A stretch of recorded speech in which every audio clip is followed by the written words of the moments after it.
What's going on, guys? Welcome back to another episode of Collectors with Cards, Drinking Coffee. Today, we have another very, very special guest, someone who's very close to me, and he's now a second appearance on the podcast. Back when I first started this thing, he's a legendary PokeTuber. He's been on a little bit of a hiatus. He pops in every now and then. But today, we have the wonderful, the informative, one of the most completed PSA collectionists in the world, GemMintPokemon. Zach, how you doing? What's up, PokeRadar? That introduction was way too kind, man. Very nice of you to say all those things. And John, we met at Worlds in, what was it, LA 2017, maybe? Yep. We talked a lot before that in person. We met there, really got the ball rolling. A lot of interesting things happened at that event. And since then, John and I have really looked out for each other as we progress in our collecting goals.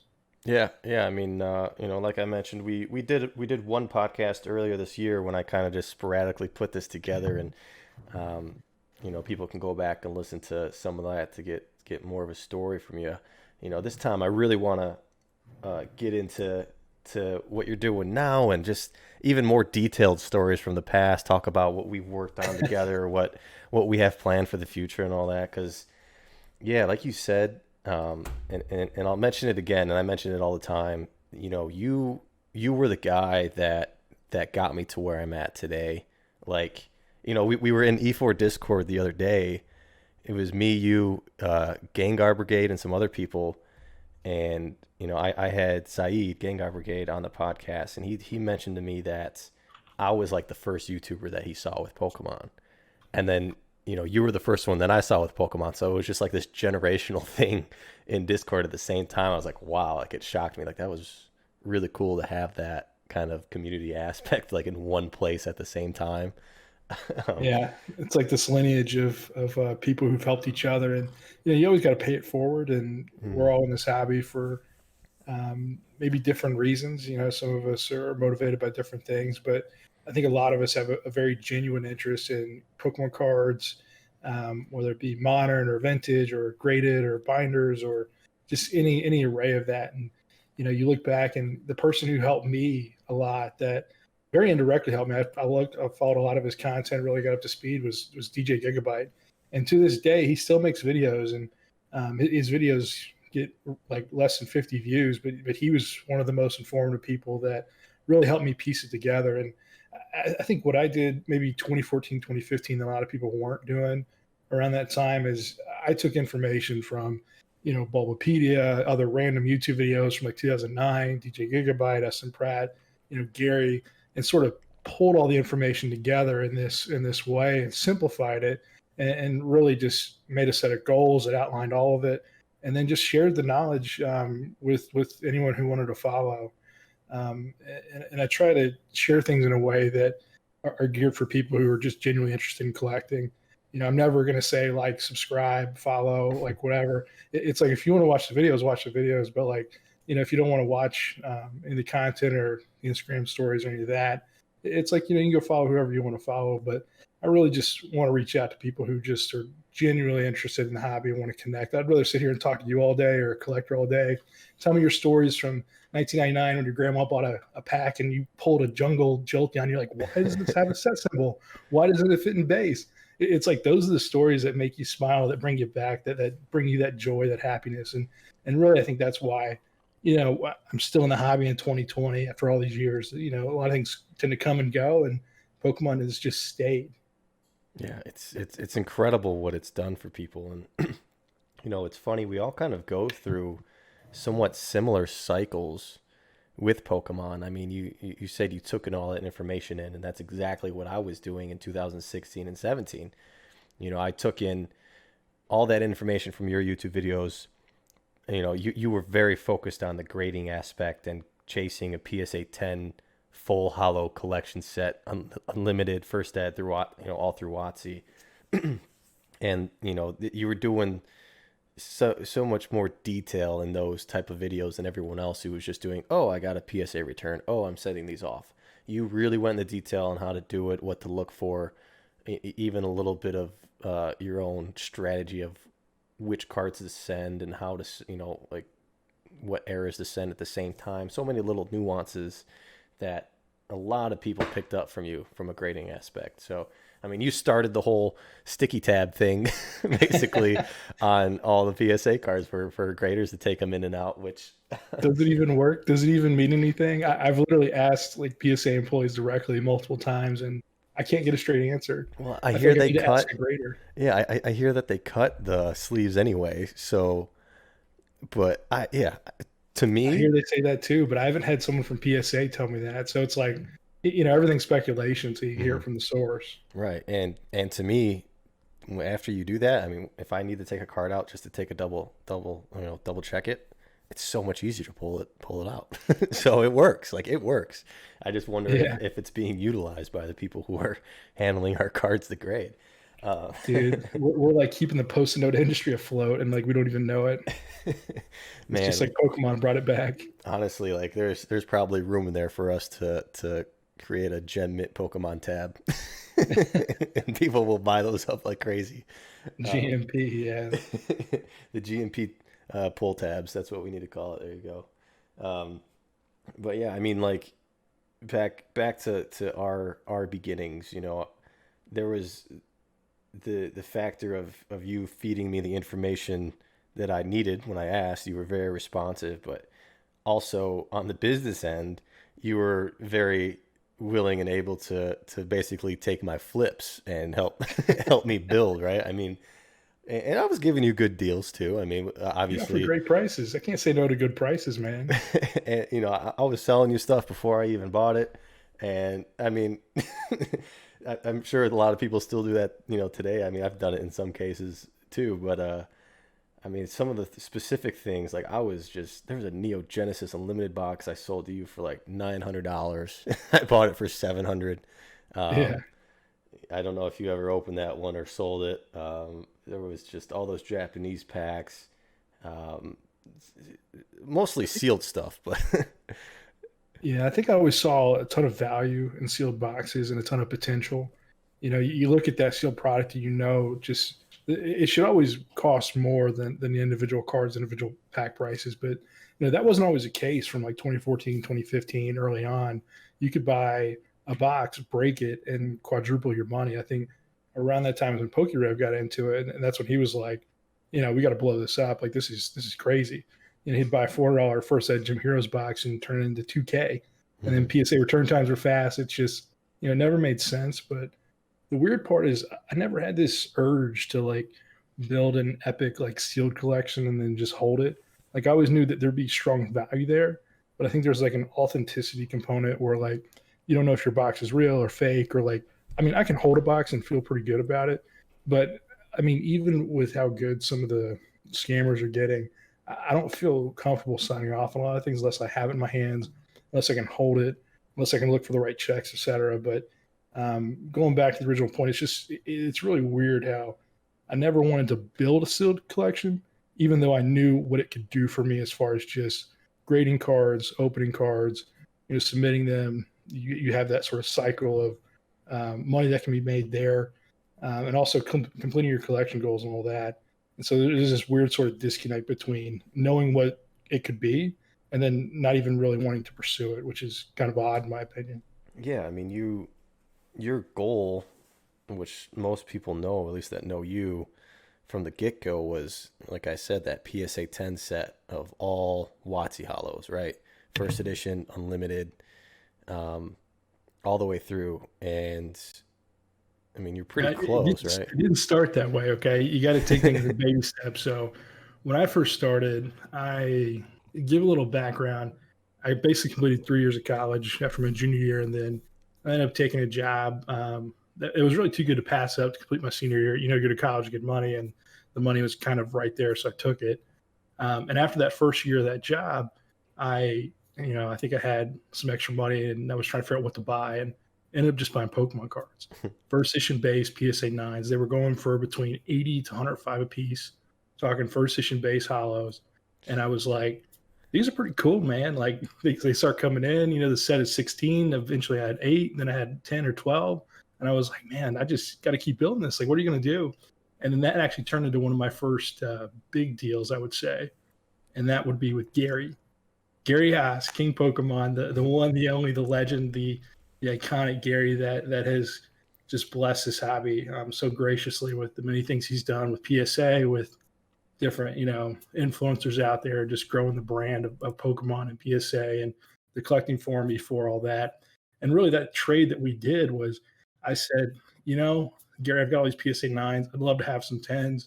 I see you got a lot of Shadowless 10s. Why don't I trade you these first edition for some Shadowless PSA 10s? And we did that deal. And so it's kind of hard to say who came out on top because they've actually moved pretty closely with each other, the PSA 9 base with the Shadowless PSA 10 prices.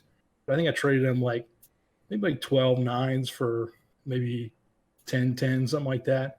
And I remember shipping them to Gary thinking like, man, this guy's an expert. Like, I got to ship this right. Don't want to mess it up. Gary makes all these posts about using too much tape and all this stuff. And you're like, this is before I made YouTube, before like anyone even knew. Like, I mean, GemMintPokemon didn't even exist. It was just Zach. That was who I was. I was just Zach with the random eBay name. And I remember taking a piece of cardboard and cutting it to the exact size of a PSA card, putting cardboard between each of the cards of the first ed 9s, and then saran wrap, and shipping it to Gary. Gary sends me a reply. He's like, that is the best packaging I've ever seen. And like, that made me proud. I was like, yes, I impressed Gary. That was like high on the to-do list for, breaking into the community. Yeah, I mean, it's funny how far little things can go to grab the attention of people like that. I mean, yeah, all those guys back then, 2014, 15, it was what, SMG Quest and DJ Gigabyte and I remember getting SMG Quest and SM Pratt mixed up, and I would message SM Pratt on eBay. He's like, I don't know, man, I think you got me mixed up. But like, they were both selling like high end, like great cards, and I think I ended up doing a deal with Scott around the time for a pre-release Fable 9. I think it was like pot 4, pot 5 at the time, and like a year or two later, he's like, I remember selling that to you. I never should have sold it. I should have kept that. And I was like, yeah, you should have, because I really appreciate you sending it to me. But I paid like $250, and that was like way far above a lot of prices. But pre-Fable is just a very difficult card to grade, a very difficult card to find. Well, one that doesn't exist in a 10. So every copy's damaged, man. Yeah, I mean, having that eye early on is quite special. I mean, the things that I got into, like I played so cautiously early on, which is like I was just sealed product only because it was safe, it was easy. I knew what I was doing, and diving into weird stuff like that, talking to like Dave Person, who would overpay for champion cards, trophy cards, like you don't know if the next person is going to buy it from you because it's so weird, right? Like it's right. It's such a niche item. So you got in pretty early with the right people there, with Gary, with Pratt, and buying from them. Birdman. He's another one. He was huge. He sold me my first Kangaskhan Hollow from Jungle. Okay. There were cards that just didn't exist on the market. There were copies graded, but none were available. Birdman sourced so many low pop cards for me. It can't be understated how much he helped me early on. I would probably say maybe around Neo's when we stopped doing as many deals. We still did like a yearly deal, but pretty much from base all the way to Gym Challenge, I was doing deals with Birdman left and right. Yeah, I find it so odd that I've never dealt with him. Like the amount, like everybody has, like, and it makes sense because, like you said, he sourced a large majority of these cards. Like both him and Gary were the two guys grading everything back then. They graded 60-70% of the PSA 10 first edition Charizards, right?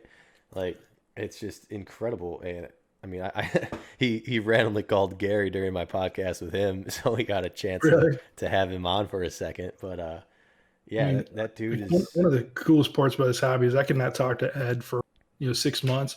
I can send him a little ping like, hey, you got this card, like what's going on? And Ed will send me back a 5-paragraph essay just detailing out his life, everything that's going on and how he's doing. And I'll be like, man, Ed, you never change, buddy. You are just you're just a star kind of hidden in the night sky. So he's a good dude, man. Yeah. I mean, the brief conversation I had with him got me excited to sit down and figure out his life, figure out his story with Pokemon, which is on a whole nother level, I'm sure.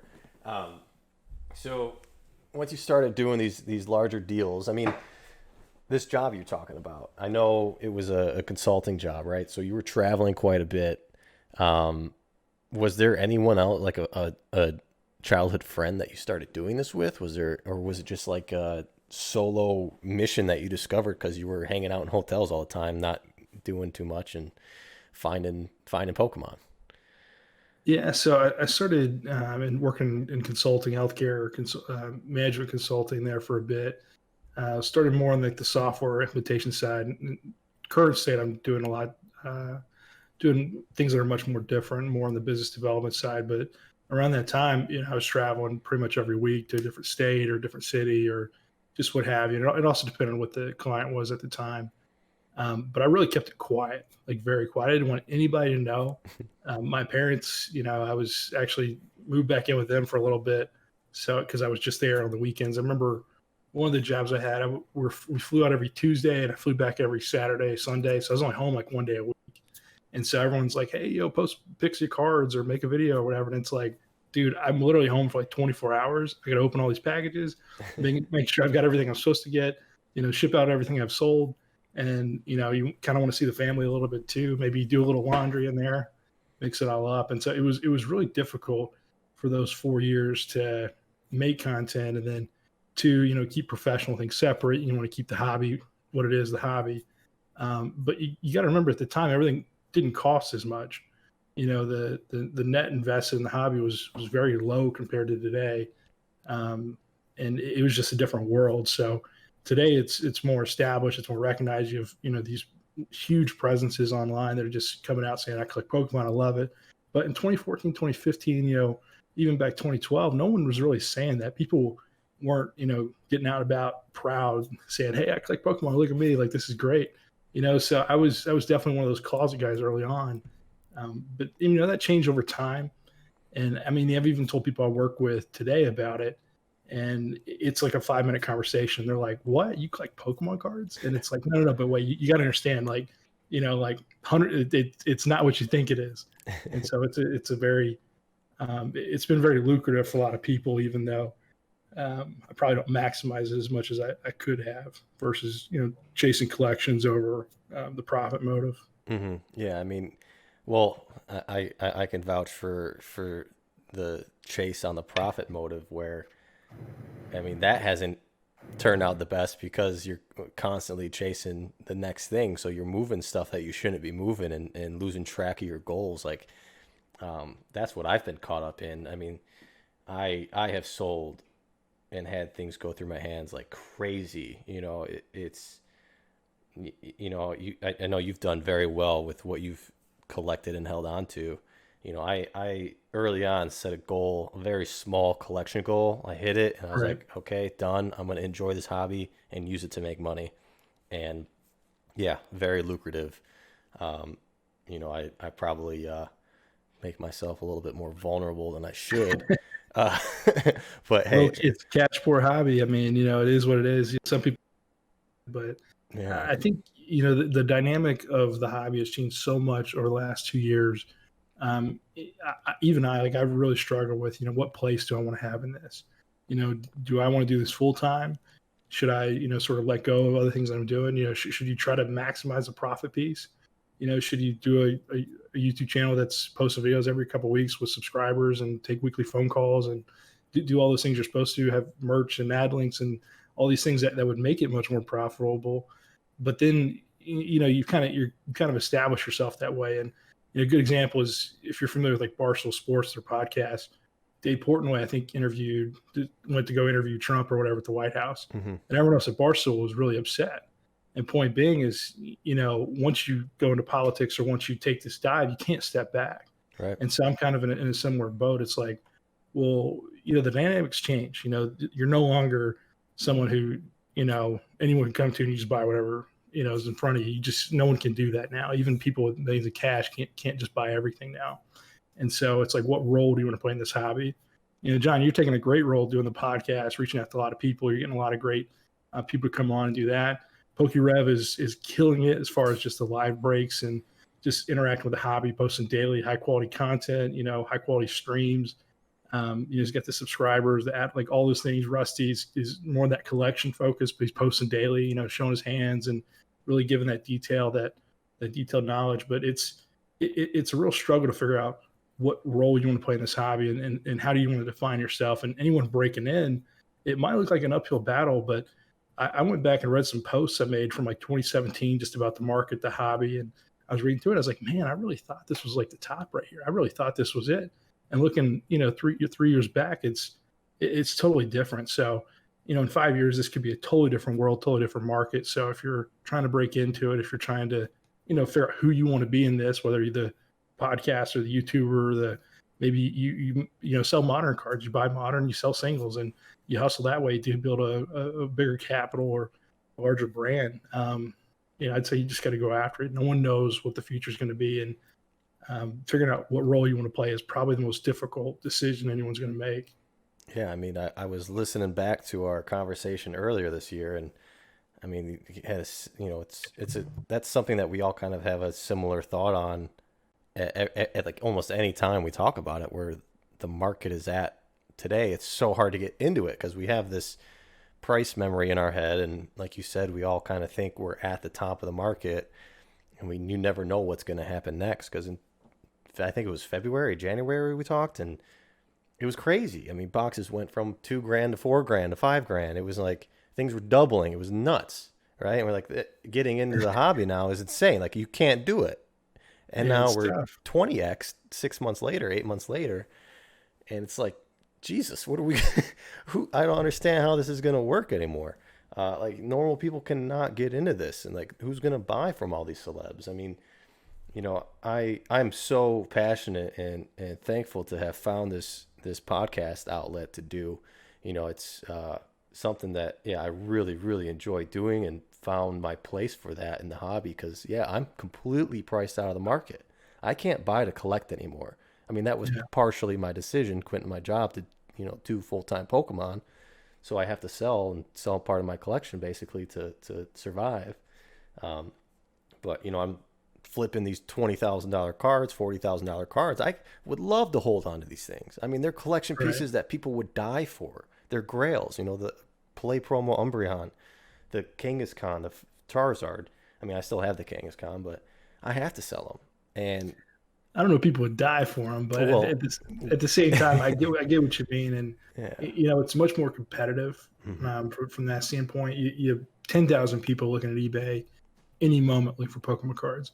I remember going to eBay doing a blank category search for TCG or CCG, what they call on eBay, and then just searching Pokemon. So people who misspell it, say Pokemon, or just don't say base or don't say hollow, or you have standard searches, but you got 100 people looking at you on the standard searches. So you find these collections, and if you buy things in that sort of that 500 to $1,000 range, you can usually get some stuff mixed in.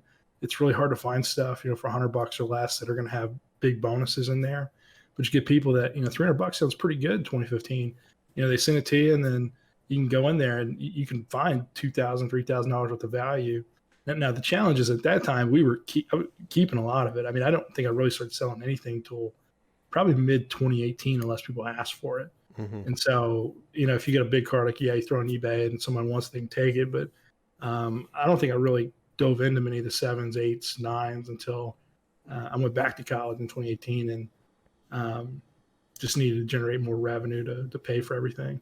Right. There was this little hiatus that you took, that I'm curious about. I know you went back to school and had to pay for it.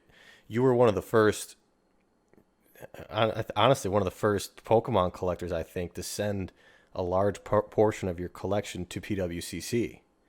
Um, We had that, Hisoka the year before in okay. 2017, Yeah. who, so he goes, I mean, I think you've done a podcast with him, but if you're not familiar, Hisoka basically was the first person to ever complete all the EX cards.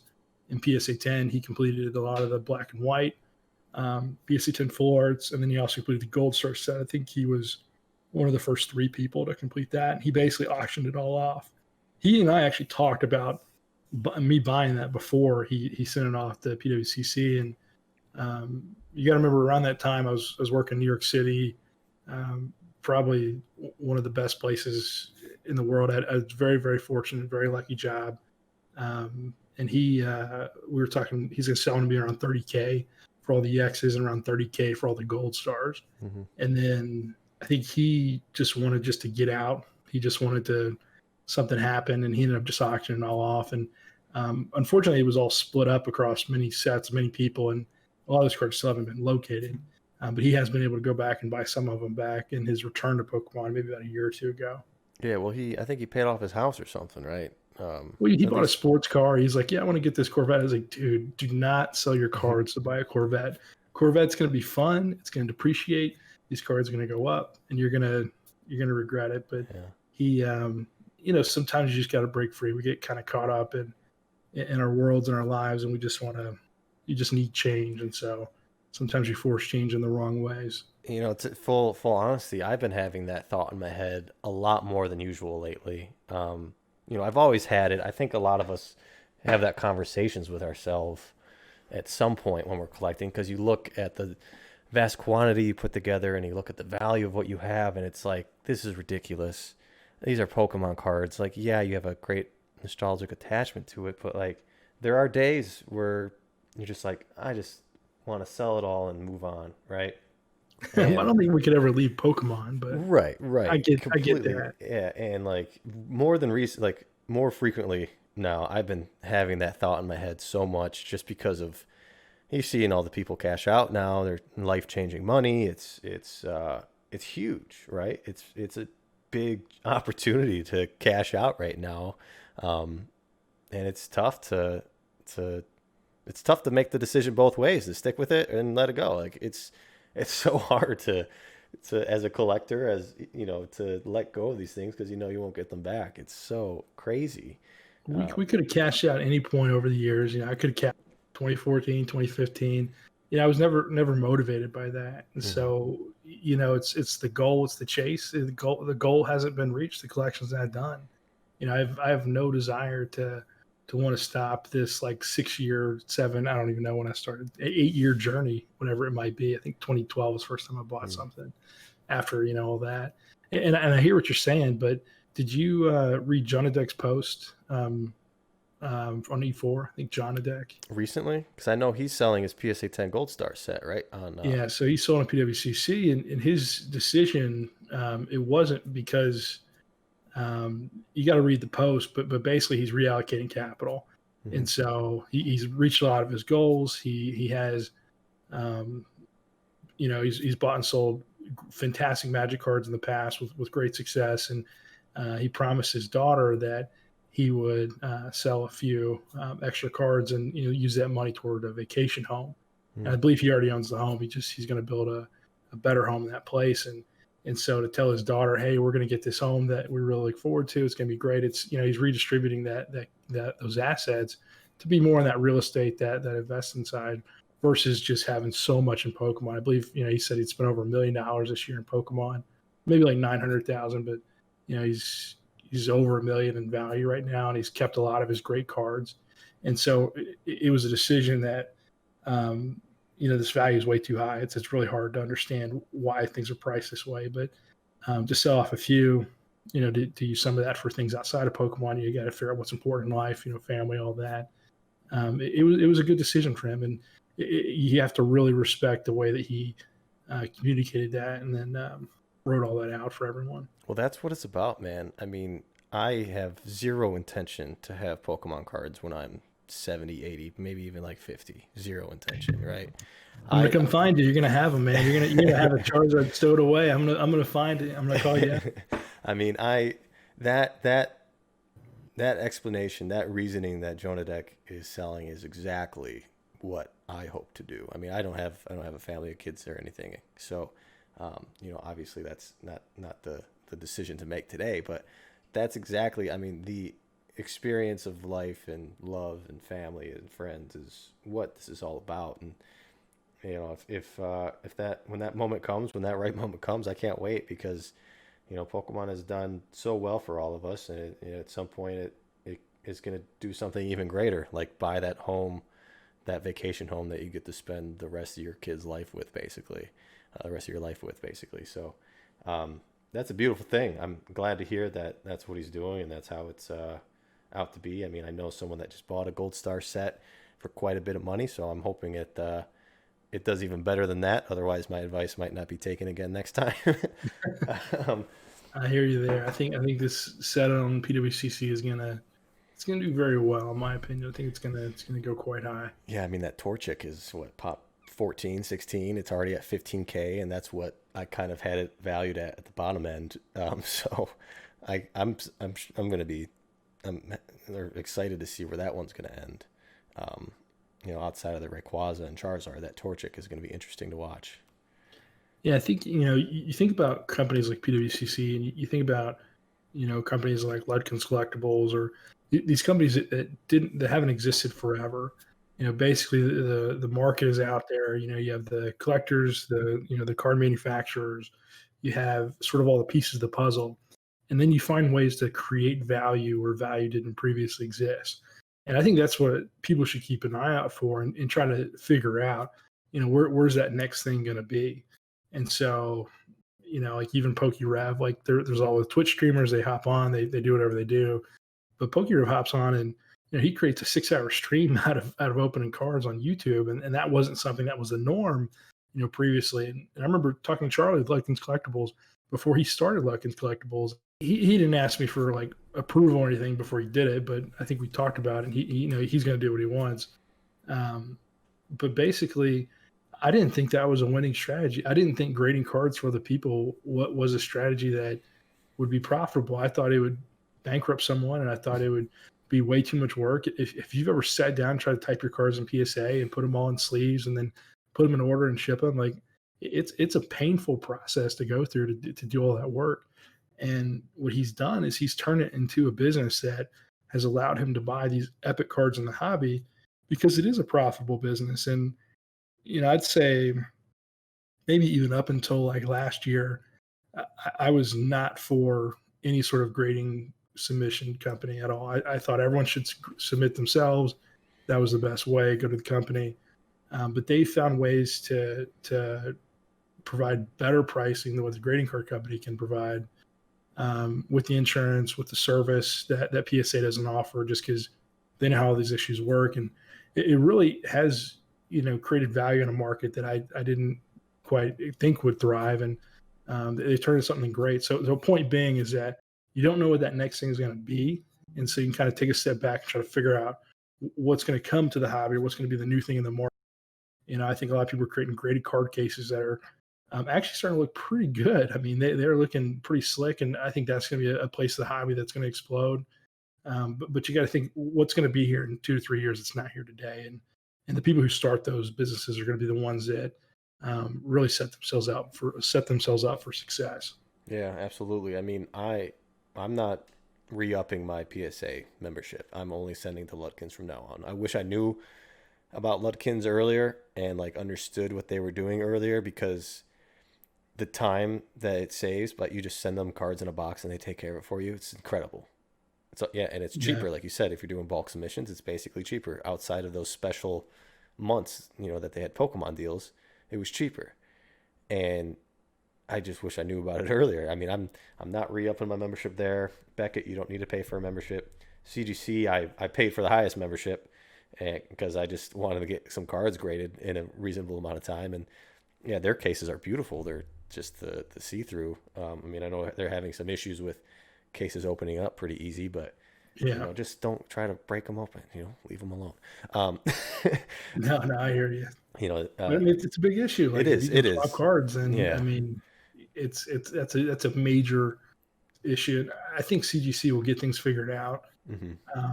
We could talk about them for quite some time, but I think when you're breaking into a new space, obviously the company's been around a while. They have brand and trust, and the hobby recognizes that they're not just a new player. They're just entering the card space, the card grading space. They You just got to be risk averse in the beginning. So when you grade cards that are questionable, I think you just have to be very careful, because it's not that they're wrong, but if you are wrong, it really kills the brand, the trust, and you just got to be very careful to that. So I think all the problems will get figured out. These are not problems that can't be solved. I still have not held a case. I actually bought a membership maybe about 6 weeks ago Hmm. from CGC, but I haven't submitted yet. I need to send some stuff off to them. Yeah, I sent them a bunch of modern. I sent them fourth print base. I sent them vending series and versus series, and extremely happy. I mean, it's extremely consistent with the grades. I'm happy with the way they've come back. I mean, I think they were harsher on some things that I would have hoped, but you know, I think they were honest grades. They were, and again, consistent was the most important thing in my mind. But yeah, I did send them a little bit of a hate email of, hey, you guys need to figure out this case thing because, I invested this much money in getting cards graded, and if we're gonna have issues with cases, how am I gonna sell these things? How I'm investing money in your company basically, and That's what it's they say. they never responded. So, Ooh, it's tough. I mean, they're well aware of it. I know that. So I'm just curious to see how they'll handle if they do make a dramatic change, how they'll handle everyone's previous cards. If they'll offer to put them in new cases or offer to, send vouchers or something to make up for all the costs. And, I've looked at my cases and I don't have any that easily pop open. I Mhm. took one and I put a little bit more force to it, and it's definitely easier to pop open than PSA or Beckett. But yeah, No, that I've harassed Panini a few times. They don't respond to any of my emails. They've done a few things that aren't right, and I've given them such a hard time. They don't respond to any of my emails anymore. That's funny. You probably got blacklisted. I'm sure I did too. So I'm scared to send in more cards to CGC. But I'm actually planning on sending my Master Scroll there. Ooh, As ballsy as that might sound, for whatever reason, I want to give them a shot with a trophy card. Right. Um, I've been doing quite well sending my cards to Beckett on that end. I, for whatever reason, I just don't want PSA touching my trophy cards. I don't want rattlers. I don't want misgrades on those things. And Beckett has come through with honest grades, and I'm very happy with that. And I want to give CGC a shot. So I'm curious to see how that one will do. yeah. I mean, CGC they've graded some high end trophies, and they've done well with the grades and such. And I will say, I think CGC right now is probably the most fair grader. I think they're very consistent when it comes to grades, and they're not lenient, and so you're not going to get any misgrades on the high side. And I don't really think I've seen too many misgrades on the low side. That to me, I mean, every grade I've seen look pretty accurate. And so that's one place CGC is really excelling in is they've been consistent. I think they're the toughest grading company right now. I think a 9 at CGC is probably a little bit stronger of a card than a 9 Beckett, and I think most people probably say it's comparable, but um, I think it's harder to get higher grades at CGC. So if they can keep that going and they can keep that brand, they're going to do really well. And I hope to send some of my cards to them, but I am a PSA guy through and through, so there is a lot of bias there, just Hmm. because 99% of what I have is PSA and the other 1% is Beckett. Right. I mean, you got to finish off that 10 set that you have in PSA, and It's obviously brutal, man. it's the gold standard. So it's not, that's never going to change unless something significant happens from PSA. They just had a recent buyout, so I guess that kind of opens them up for a major scandal, but I highly doubt that'll ever happen. So PSA, I think, will always be the gold standard for Pokemon, no matter what. Um, but I've found interest, and I have my personal interest in subgrades. I think they're very cool to have on a card. I think it's cool to utilize in order to chase the best possible grade out there of a set card. It's you can get a better grade by point 0.5 on something, right? So that's kind of nice in that aspect, just personally from my collector viewpoint. Um, so what do you have left, by the way, for your PSA 10 set? I don't know if you want to say that in order to if you want to hide it so that you can snipe it when it comes available, or if you want people to know so that you have more accessibility when it does pop up. um, Dude, it's an easy question, but at the same time, it's kind of hard. And I don't have the ability to buy every card that hits the market. I think in 2014, 2015, things were different. You could just consume it all, and then you could just redistribute it to people who were looking. But right now, and maybe I'm just being overly scared, but I'm scared to talk about some things that I want, and then all of a sudden, it's just not available. And so there's some really weird specific errors I've got an eye out for, probably 4 or 5, just different ones I'm still trying to collect, just because my goals aren't complete yet. But if you're looking at just main goals, I've been able to complete all the first edition hollows, the E Series hollows, and the Legendary Collection reverse hollow set in the highest grade. But what I'm missing right now is I'm missing 2 unlimited hollows.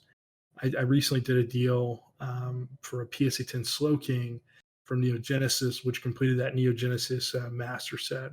So Slow Kings pop 2, it increased in pop back in May. The guy who sold it to me was a lurker from E4, and so to put that kindly, consumes a lot of information, but just doesn't really interact with the community. And he followed my content, the videos. He said, "Hey man, you're really passionate about the hobby. I'd love to help you out." But he was tough on value. He really saw Pop 2 for what it is, and Pop 2 means I've only got to find one person to bid quite a bit for it. So that card took me for a lot more than I expected. The value my final offer was $5,000 more than the previous offer. Put it that way. Wow. I had to jump quite a bit to get the deal done. And then he was scared to mail it and all that, so I ended up flying out to meet him on the East Coast. Did the deal in person. Met him at a bank. If you guys are ever unsure where to do deals, just go to a bank. It's literally like one of the safest places. Yeah, a lot of times I'll do wire, but if someone wants to pay in cash, I can literally take cash, give it to the teller. Hey, are these bills real? And then it's deposited, so there's no risk there. And so I like doing bank transactions. That's usually my place. And the bank I use, they let you use a conference room for free as long as you're doing business, which is pretty nice. But that Slow King, I did make some content about him. Maybe I'll post it someday. But I gotta blur the guy's face. He doesn't want any visuals, so I gotta respect that. Yeah. No, but you think about going back to the collection piece. Missing 2 unlimited hollows, then I'll have all sales. That'll be incredible. Quite the feat. And then I think I'm missing 10 E Series reverse hollows. So that's Expedition, Aquapolis, Sky Ridge. And when you think those sets are like 150, 165 cards each, that's a painful challenge. And those last 10 cards, I think I'm offering like 250 each for just to get it done. And no one's selling, they're not popping up. And you tell 2016 Zach, like, hey, you're going to buy some E Series commons reverse hollows for $250. I said, you're crazy, man. I hit the lottery. You're crazy. That just seems out of this world. Yeah, well, I know one of those unlimited hollows is a pop 0, so good luck on that one. I was actually looking at it before we hopped on here to see if I could find a mint one, but it doesn't look like that one's going to be an easy find. So you're going to have to start ripping packs, I think, at some point.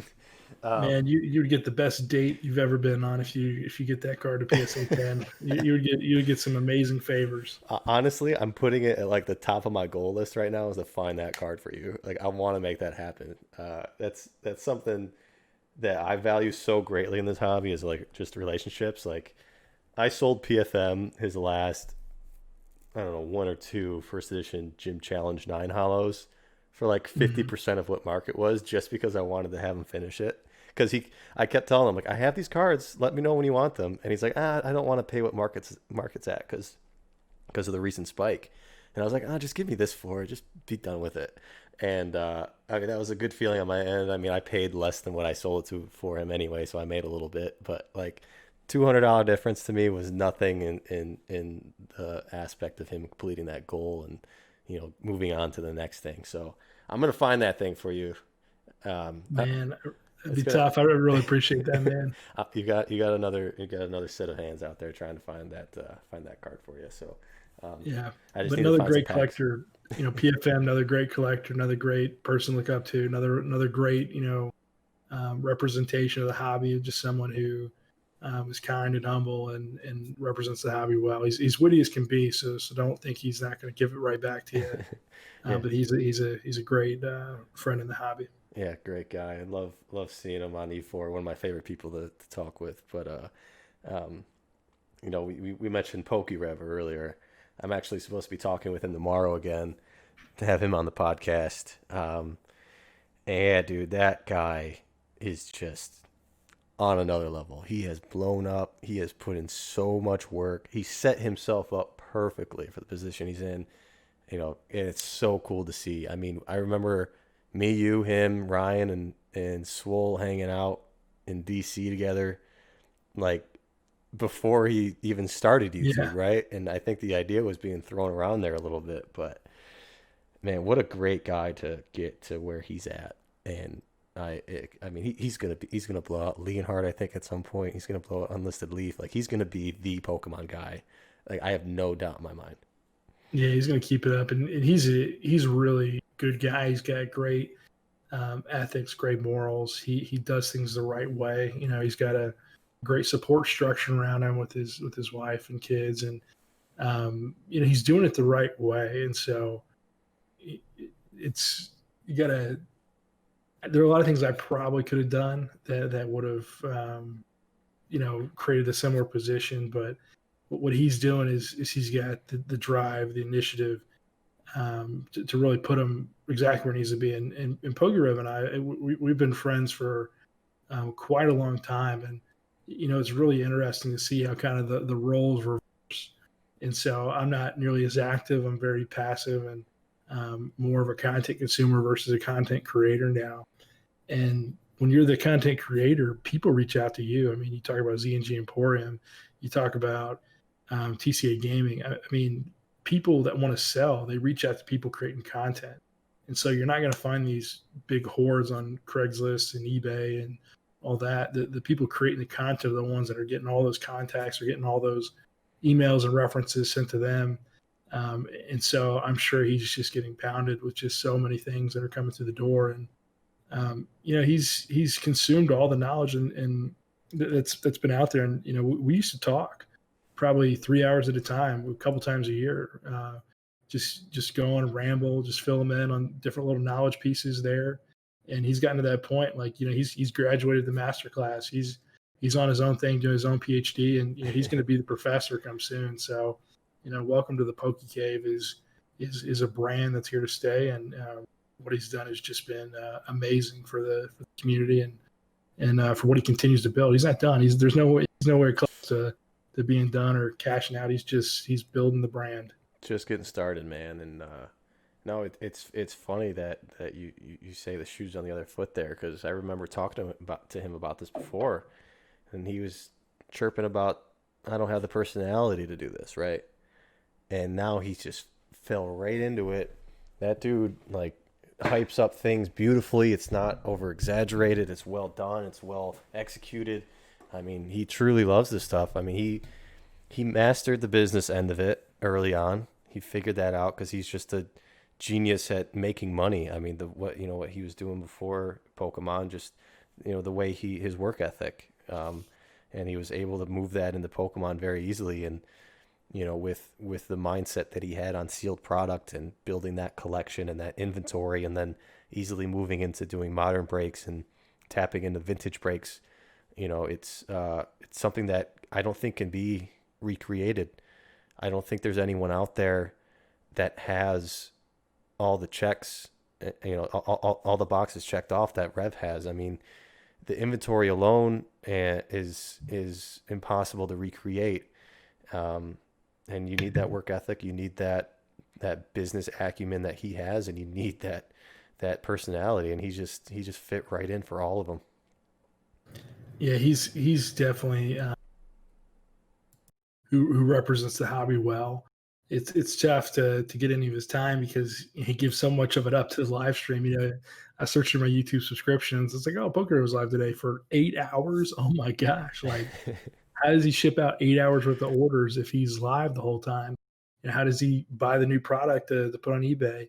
He's got kids. He's got to see his kids every now and then. And I wouldn't want to put my kids on live stream. I don't have kids, but you got all these things to think about. So he is someone who's fully committed. He gave up his previous work basically to do Pokemon full time, and it's something that I couldn't do. I mean, if you looked at me in 2017 and said, "Hey, give up your professional job that takes care of everything you need and helps you pay for this hobby to pursue this hobby," like I would have said you're crazy. I mean, it's too hard to take that leap. And the crazy part about it today is, I've even this week thought about like, man, would it be cool just to give up all this healthcare stuff and maybe pursue Pokemon. And I'm not saying pursue it like in a PokeRev way. I'm saying, find another way to pursue it. Like we are talking about earlier, like where's the value going to be created?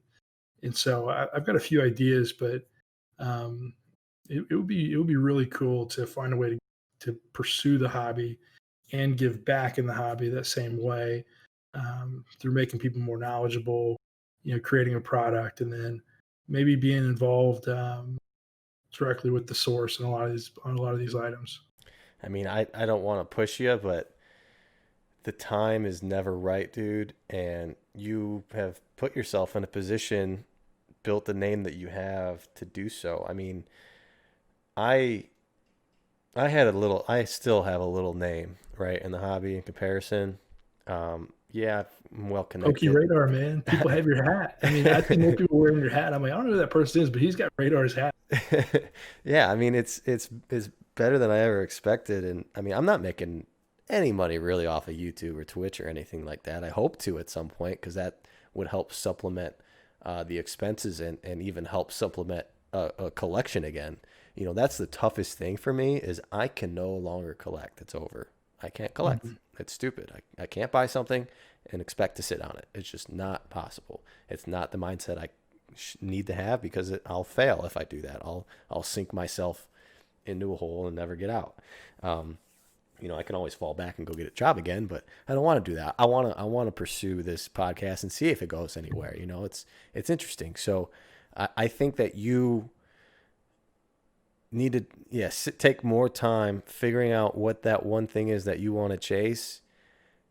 Start doing it, and then when you feel like you're comfortable enough to leave that position, that cushy job that you could always go back to. I mean, sure, maybe not the same exact place, but you can go to a similar position. Um, you just got to do it, man. You just got to try. It's tough. I mean, you think about what you got to give up, and I gave up I mean, 100 grand a year, dude. Benefits, like you I didn't really like that job, though. You I didn't hated it. really. Yeah, I hated it. Yeah, That's true. let's put all the chips on the table here. Yeah, I hated that job. So I guess yeah. Do you like your job? Do you enjoy it? We could be doing so much more. It's my boss may listen to this, so I gotta. I'm appreciative of where I work and the job I have. Yeah. Yeah. Well, I mean, I was in that position for a long time. I won't keep hitting you in the head with this, but I felt the same way with there was so much more that the company could do. I don't know what company you work at or how big it is or what your group is like, but yeah, I fell into that hole of there's so much more we can do, and I started pushing the people above me to do other things and they just never listened, so I started to hate it and I fell out of love with the job. I mean, it was a great job at first. I was thankful to have it, but yeah, it got to a point where I wanted to see more happening and it just didn't happen. So maybe your boss will listen to this and go, "Hey, Zach, what do you want to talk about? I want to keep you here. Let's let's make something happen." Well, I think the challenge is, when you take a risk, you got to be all in. You can't start a venture or take a risk and not be 100% in. I mean, I think a lot of us watched Shark Tank when we were younger and still do. It sounds good now as it used to Hmm. be, but you got to be 100% committed to doing everything you can. And I've talked about this a few times, but I have a few friends that have started a business and they work every day of the week. A lot of times they're working 10 to 16 hours a week, but they built a business and it's worth several million dollars. They're each worth over $1 million. And I think they're all under 30. And so like that's incredible. But I watch them work and they don't have a lot of cash. I think they pay themselves like $500 a month, after rent or whatever.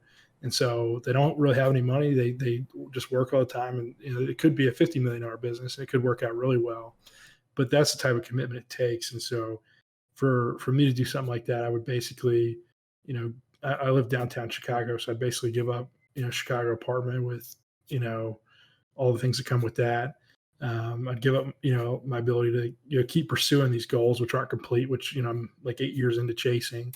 And so, but again, you build something greater, but you got to put everything on pause or on hold. And so there's a lot of sacrifice that comes with it. And if you aren't willing to take that sacrifice, you shouldn't pursue it. So I'm Mm-hmm. just trying to evaluate all that, figure that out. And I think there's something really cool. I was talking to someone about today, and it might be something worth doing or jumping into, but it all hinges on the person in charge. So I'm putting a plan together on how I can help some people, and see if they'll help me be a part of that. So Well, sweet. we'll see.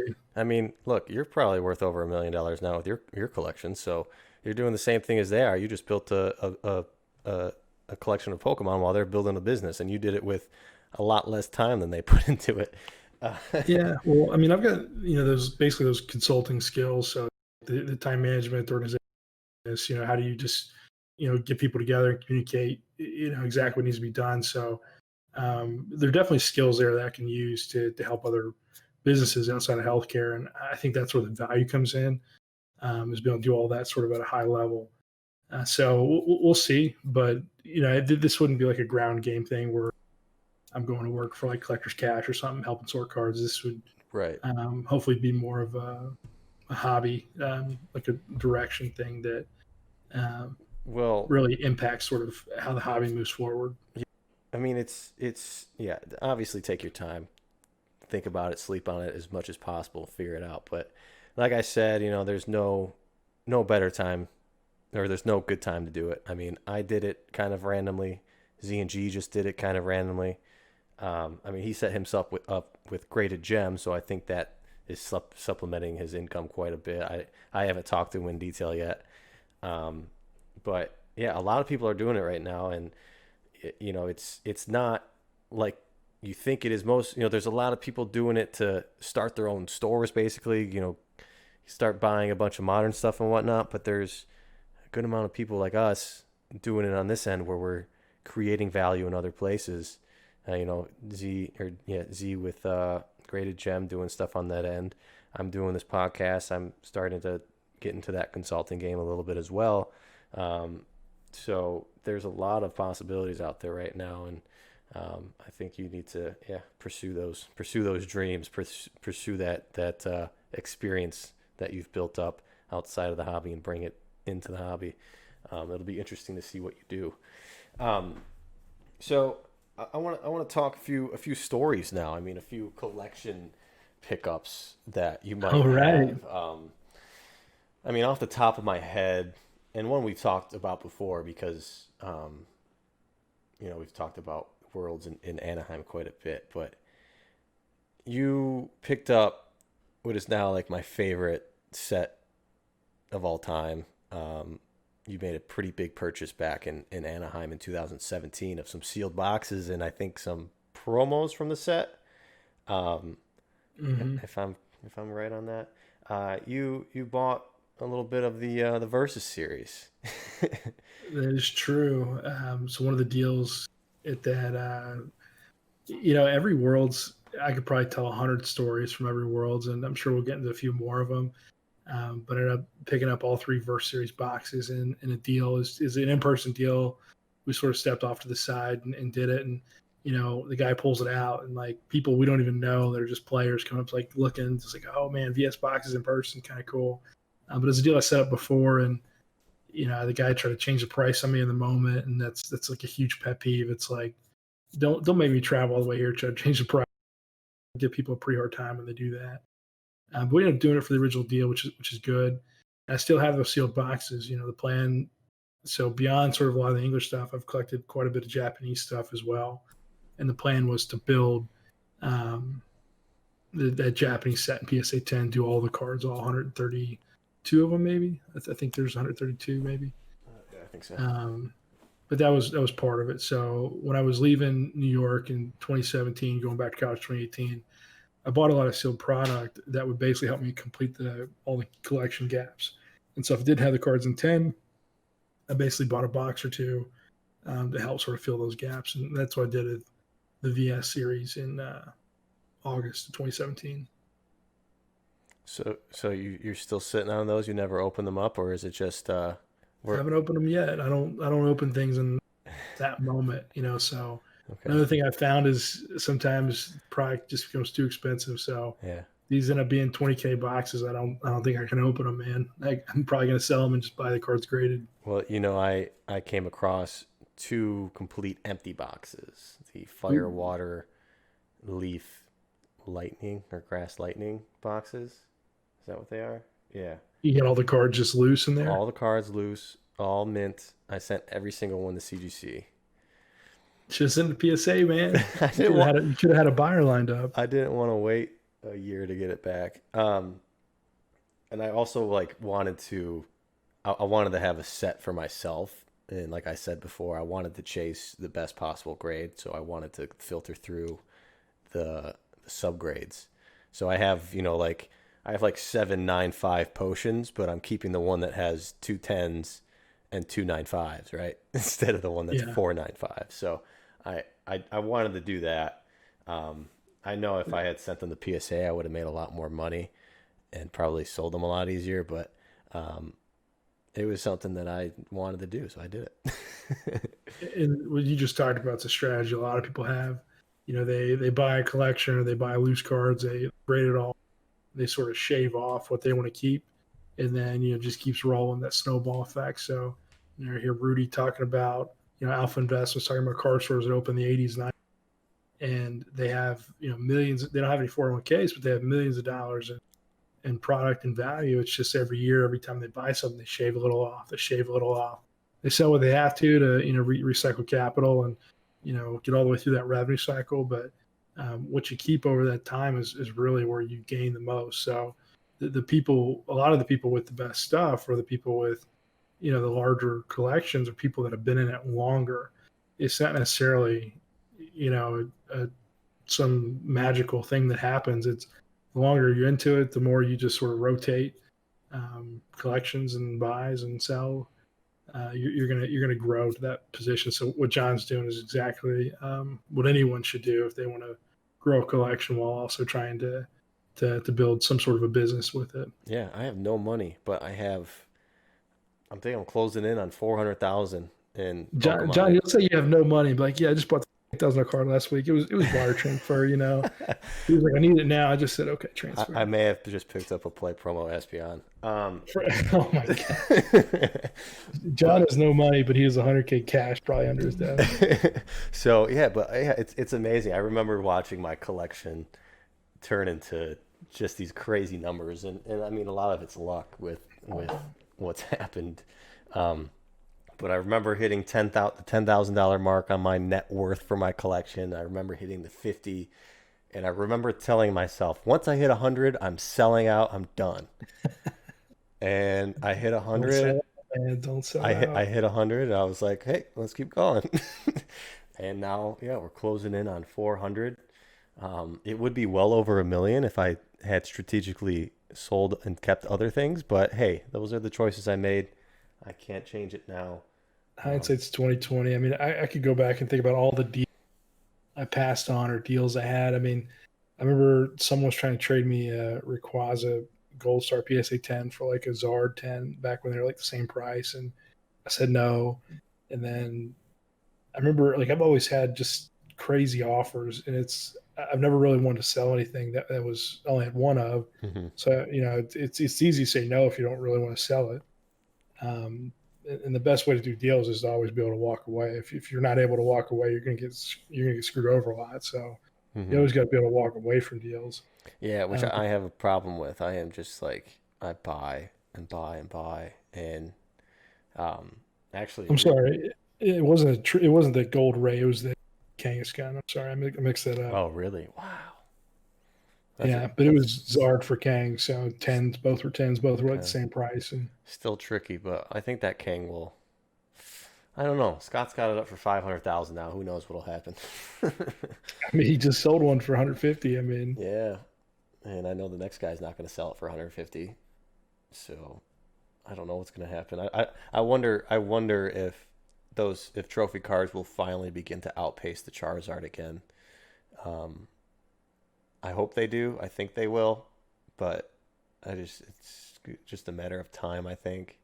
I mean, the Charizard has the trophy, top trophy demand out there, but it doesn't, Yeah. it's so it's tough. I'm not sure where that will end up, but um, yeah, one of these deals that I didn't walk away from that I'm a little uneasy about now is this first edition blister pack. Um, I got it for I kind of paid market for it because I wanted it. I got a little bit of a deal because it was in person, but recently there's a story that has come out from a guy in Canada that has been supplying the hobby with, or the community with, resealed first edition base set stuff since like 2012. Yeah. And from I talked with Professor O'Calley recently. He was on the podcast this past Thursday on the 3rd. He went full investigator mode and found out all this information about him, what he did. And I saw Aaron Pokemon just posted some stuff and is posting a video about blisters, resealed first edition base set blisters. And, for the life of me, I cannot figure out. I don't know if I'm paranoid or what. I cannot figure out if this is resealed or not. And I try to compare it to my unlimited ones, and they look so nice, but I just can't tell. And from what I'm seeing on his videos, like, I need him to open them to know, Yeah. because I have some similarities on mine that look resealed, but I know they're not because I've opened, like, the unlimited ones. I've opened them, they were fine, but this was a new purchase, and I just don't know. It looks fine. I've seen a lot of sealed product, but I don't know.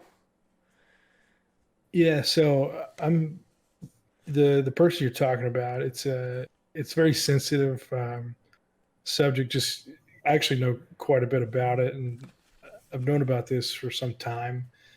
But it needs the right representation um, for the hobby to fully understand what's happened. And there's a lot more to this story. And I'll tell this story here in a second. It's a very important story. It's something that I think everyone should be aware of. Actually, was going to make a post and haven't posted it yet, just because I think there should be an E4 post and maybe a video attached to it as well, versus just a one-off sort of story post. But an easy way, and this guy had a method to how he resealed stuff, and that method has been somewhat discovered, and there's a way to tell if it's one of his blisters. So, do you have are you COVID positive right now? Do you have a sense of smell right now? Can you smell? Yeah. Okay, so pick up the blister, look at the bottom of it, and just smell the bottom of the blister and see if it smells like anything from like a kitchen. Just does it have any distinct smell that would be very easy to discern? Do some ASMR. No. So, I'm trying the unlimited ones now. Nothing.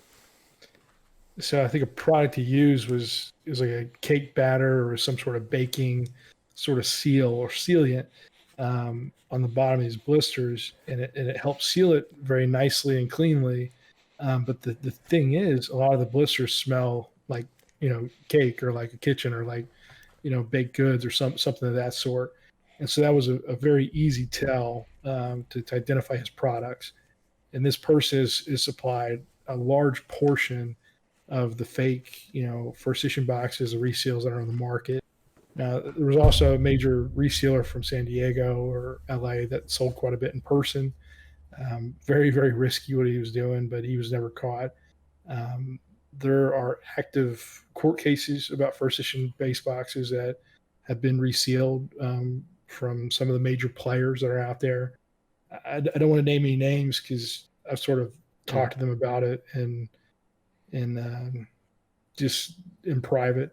But I mean, there are literally people who are in court right now arguing over, getting money back over resale box, and these are business to business cases, Mm-hmm. so not business to consumer.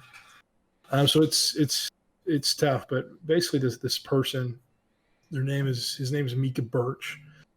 He had a few aliases. One of them was Mike Brown, downtown Mike Brown, 1011 at gmail.com. It's one of the emails he used. And I know it so well because in 2014, he actually scammed me out of 7 first edition Wizards of the Coast boxes. The value of those boxes today is over $150,000. So this person that we're talking about, it's tough for me to talk about because your natural tendency is to, hey, I want to go, take it out on this guy. I mean, I think anyone would. I'd have an extra 150K in my pocket if I would have kept the boxes, which you can never say that, but Mm-hmm. um, literally, in my opinion, he took them from me. I have proof that he's the one that received it. He signed for it. He used aliases, which I actually didn't put together until probably earlier this year or last year. But there's a trail out there that basically says he's the one. This is the person. We have probably 4 or 5 addresses on him. He was arrested earlier this year trying to sell fake resealed first ed blisters to a cop, like literally to a cop who's a collector. And Wow. so that was how he was caught. The arrest was witnessed by other collectors in the hobby that were there. And so, I mean, I don't want to. I got to be careful how much you disclose, just to be careful here. But Mm-hmm. um, this person's he's literally like the only person that's ever scammed me. Now, I mean, I've had other people scam for like little amounts, maybe like under $100 or something. But I mean, this deal we were supposed to do, I was going to trade 7 first issue WotC boxes for 7 cards, and one of those cards was first issue. I mean, I'm sorry, it was one of the cards was a Shadowless Charizard 10, a Blastoise Shadowless 10. I think there was like a few other just really high end cards in there. And the mistake that I made going into this is you got to understand, I still trust eBirdman. I love eBirdman. I have high regard for him. But I basically took the guy's info and I sent it to Ed and I said, hey, Ed, you know this guy? Should I trust him? I mean, he wants me to send him these boxes. You understand this is 2014 Zach with no YouTube content. This is just random collector online trying to do a deal with another massive collector who has all these cards I haven't been able to find on eBay. So to me, this is like, hey, let's make this deal work. I want it to happen. I'm eager for this deal to happen. Mm-hmm. And I misread Ed's email to where it said, oh, yeah, he's good to go versus, I don't know the guy. I wouldn't do this. And so I quickly glanced his email. I thought I saw the seal of approval. Went to UPS. I still remember the UPS. I've only been to that one time, and I shipped it off. And I remember customs calling me, saying, hey, just need to get some more information, and I could have told customs in that phone call, hey, send it back to me. Mm-hmm. But I still trusted the guy. I still wanted to get this deal done, and ghosted me for quite a bit. And I've taken some follow-up action that I probably can't talk about here, but basically the guy still owes me, in my opinion. He owes me over, $160,000, which I think is what I valued those boxes at last. So it's a very, very challenging and very difficult thing to process in 2020 terms. Yeah, I can imagine. That's the sickening. I mean, your I sent stomach him my just kind of. best boxes. I sent him the Mentis one. I said, this guy is really going on a limb for me. Send me cards I need. I haven't been able to find a Shadowless Charizard yet, and really trying to get this card. I'm going to send him the good stuff. I want to really take care of him, give him that white glove, service, Yeah. make sure everything's good to go. And it just, I mean, at the time, he, what was that worth? 6 grand? 7 grand? I think it was under 5 Under five. because Okay. statute of limitations with Canada. Oh, right. Yeah, and I mean, but so that's huge when you first start. Huge. I mean, it's huge now. 5 grand's a ton of money. So. yeah, and at the time I had to think, do you want to change your life or your career over this deal, Mm-hmm. or do you just want to move on? And at the time, I decided it was better to not risk anything more than I need Yeah. to correct this. So, I mean, when he was arrested, I was contacted and said, "Hey, we're aware that he may have scammed you in the past. Would you like to become a part of this case?" And so that was how I was able to somewhat get involved. Awesome. But I'm a bit disappointed with how the case ended. Mm. Um, but I don't know if that's my place to talk about. So Yeah. The person very well could be in jail, but he's not. He's out there still trying to sell. He's still trying to scam. He's still trying to sell sealed product. No one knows what he has is sealed or fake because I can post a picture of a real one, send you a sealed one. I mean, send you a resealed one. I mean, Mm-hmm. this person has scammed so many people over the years that don't have a voice. I mean, I'm fortunate I can talk to you and maybe 200 people listen to this podcast. But there are so many people he scammed that have no voice in the hobby, and it's heartbreaking how many people he's just ripped, thousands of dollars away from. I mean, he was posting pictures of Lamborghini. Hey, I bought the Lamborghini Pokemon, and no one knew he was just ripping people off left and right. So it's one of the worst parts of the hobby, and this person really should be in jail. He really should pay for all the crimes he's committed, and I'm just disappointed that we had an opportunity to probably do more. Um, and he's out there right now still trying to do all the wrong things he's done. Jeez, it's terrible. I mean, I know talking to Mike about it, how organized and smart he was about the way he did things. I mean, he was selling legitimate PSA cards, selling. Um, he was using every little piece that he could to profit off of, and that created this aura of trust where he was getting those rare cards to people who needed them, right? So he was doing the right thing, connecting himself to certain people, doing good deals with the right people, and then yeah, taking it out on the small guys, and even the big guys in some cases. I mean, this before you were Gem Mint, like you said, so you were the He was little guy. double, he was double dipping in the first ed box. You open one, crack it, sell everything in it, then you just reseal it, sell it again. I mean, Mm-hmm. he was double dipping for years, and the strategy he had is just it's horrible when you think about it. He would refer you to his friend Mike Brown, who you'd work at a deal with. Mike Brown's some private collector with all this stuff no one knows, and you're actually shipping to his uncle, and who lives kind of close to him. And I think I found out his uncle used to own a card shop. He learned a lot of tricks doing that, just with sort of the industry know-how. And I haven't talked to him or called him out, directly yet. I think I'm still just trying to process all this stuff and understand it and make the right action. So, this podcast is the first time I've actually publicly said anything about it. Um, And but it's I'll what can gladly be done. hold off on posting it until you want me to, of course. So No, keep it in there. People need to know, and this shouldn't be cut. So okay. I can't not talk about it anymore. Mm-hmm. Just because he's actively selling right now, and it would be a disservice to the hobby to not talk about it. Yeah, I mean, I'm glad you're speaking up about it. I mean, I trust Mike with my life. That dude is like one of the nicest guys I've ever met. And I saw him posting about it, and I see people post about scammers here and there, and I try to just stay away from it. I don't want to get involved. Like, I don't want to start, getting in random conversations, because when you start off as a small guy and you post these scams and whatnot, people start hating on you. You get all these messages. Their friends start. It's just a huge headache. But after hearing the story from Mike and seeing the passion behind what really happened, and now I shared what he posted, and I mean, now knowing that you went through it as well, I mean, yeah, I got to beat this to the ground to make sure that people aren't doing any dealings with this guys or any of the aliases or people he's connected to, because whether or not he's selling you a legitimate card, he's still doing things that are illegal, and he's hurt a lot of people in this community, and doesn't deserve to get anything else from here.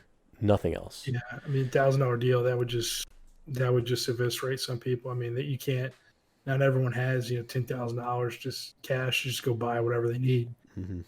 If you're buying a $3,000 deal and you think you're getting a slightly good deal, I mean, he knows how to just work these people. So, um, you build that trust and you see who he's following, how many people are following him, and it's a trap, and it's a trap just disguised in the worst way.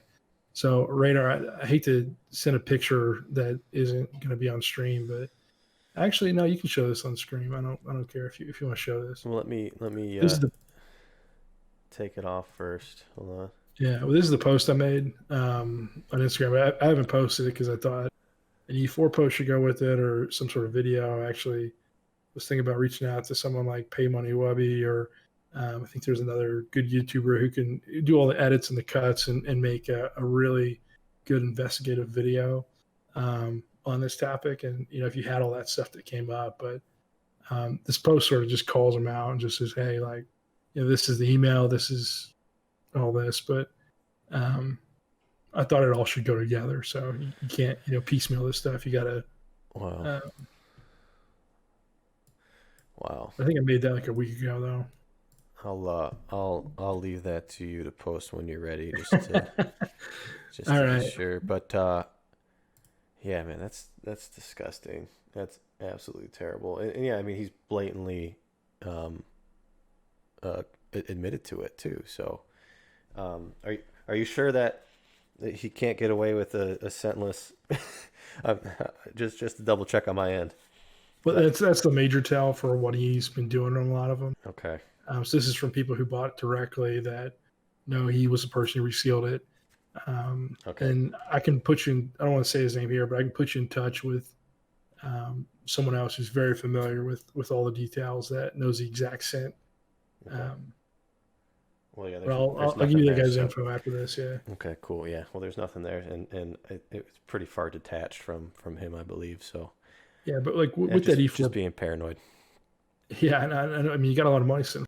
You probably got 45, 50K right there. Yeah.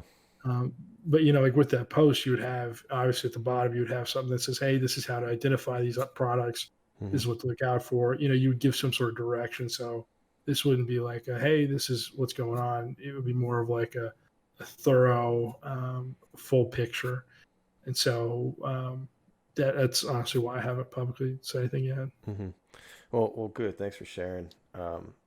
Hopefully that ends. I mean, there's always going to be some people in the hobby scamming and doing shitty things. So, um, but the more we can stop, the less there will be. So, yeah. Wow. Jesus, that's a painful story. Sorry for for No, it's okay. talking that through. But I mean, I'll tell you about another scammer that was from Canada. And I don't want to put Canada on the spot, but he's from Canada, and he was selling me a card I needed. Maybe it's a couple $1,000 card, and I think it was one of the first edition gray stamp tens I was looking for. And the guy was like, "Hey, do you want to send first?" And I could tell he was really strapped for cash. He just really needed money fast. And I was like, "I'm sorry, I don't send first. You send to me, I'll send back. I have no reason to scam all this." And after we had a successful deal, and after the deal, people reached out and said, "Hey, do you vouch for this guy?" I said, "I don't know much about him. We did one deal, and I can't say anything for him. Just he's new, whatever." But yeah, we did a deal and it worked out. He ended up scamming the three people after me that all trusted him because we did a deal together. And I wow. told these people like, "Hey, you gotta go into it with your own perspective. You got to be careful." Um, but just because I sort of force someone to do things the right way by sending me first, that doesn't mean they're going to try to pull fast one on the next person. And Hmm. scammers are just getting better and better at what they do. And you really got to keep your guard up all the time. I mean, I even almost sent to him. I was even thinking, man, should I just send him first? No, he needs the money. But literally every time I've done that, it's been a negative for me. Yeah, and I know when we first started doing dealings, you wouldn't even consider it, and it took me a while to be like, okay, he's Gem at Pokemon. I trust this guy, so I went ahead and did it, and it was fine, of course, because you're you. But yeah, Thanks, so man. now I know exactly why that you were so stingent on that, and I think everyone needs to be that way. I've always been that way. I have even before I was PokemonRadar, I still don't trust anybody, and now that I am PokemonRadar, I am getting quite a few messages now, and for a while of, hey, do you know this guy? Have you done dealings with him? Have you done all this? And I will never say, unless it's GemMintPokemon or PokeRadar or somebody that I really really know, I will never say, yeah, this guy's fine, because I had no idea what they're trying to do. If they, like you said, trying to use your name and then taking advantage of the next couple guys. So, that's one thing that I actually heard, in the Dumb Money TV live when they were doing a $375,000 box with our Right, right. favorite guy in Leonhardt. Um, when he was on the phone in the background, I heard him say PokeRev's name. I heard him say clearly, um, PokeRev checked the box and cleared it. And as soon as I heard that, I called Nick. I was like, dude, did you have anything to do with this box? What's going on? And he's like, no, they talked to me, but I didn't even touch the thing. I didn't want to. And I told him, like, look, here's the, like, I clipped it for him. I sent it to him, and I'm like, he made it sound like you were involved, and I just wanted to let him know that. So people are just terrible. Like, they will do Yeah. whatever they can to pull a fast one on somebody, and it sucks. Like, I mean, that's why you're being private right now. You don't want your camera, your face shown yet. Like, there's so many things like that that can Once be you're out there, you can't take it back, man. You can't take it back. right. Like, it's a disadvantage at a certain point. So, um, yeah, it's scary. Stop using our names, people. We we're not doing anything. We're just trying to have fun and collect Pokemon. But No, I hear you, man. No, well, it's a great hobby to be part of, and yeah, we've met so many good people over the years. I'm just glad it's still going. I mean, I don't think any of us expected this to happen this soon. no.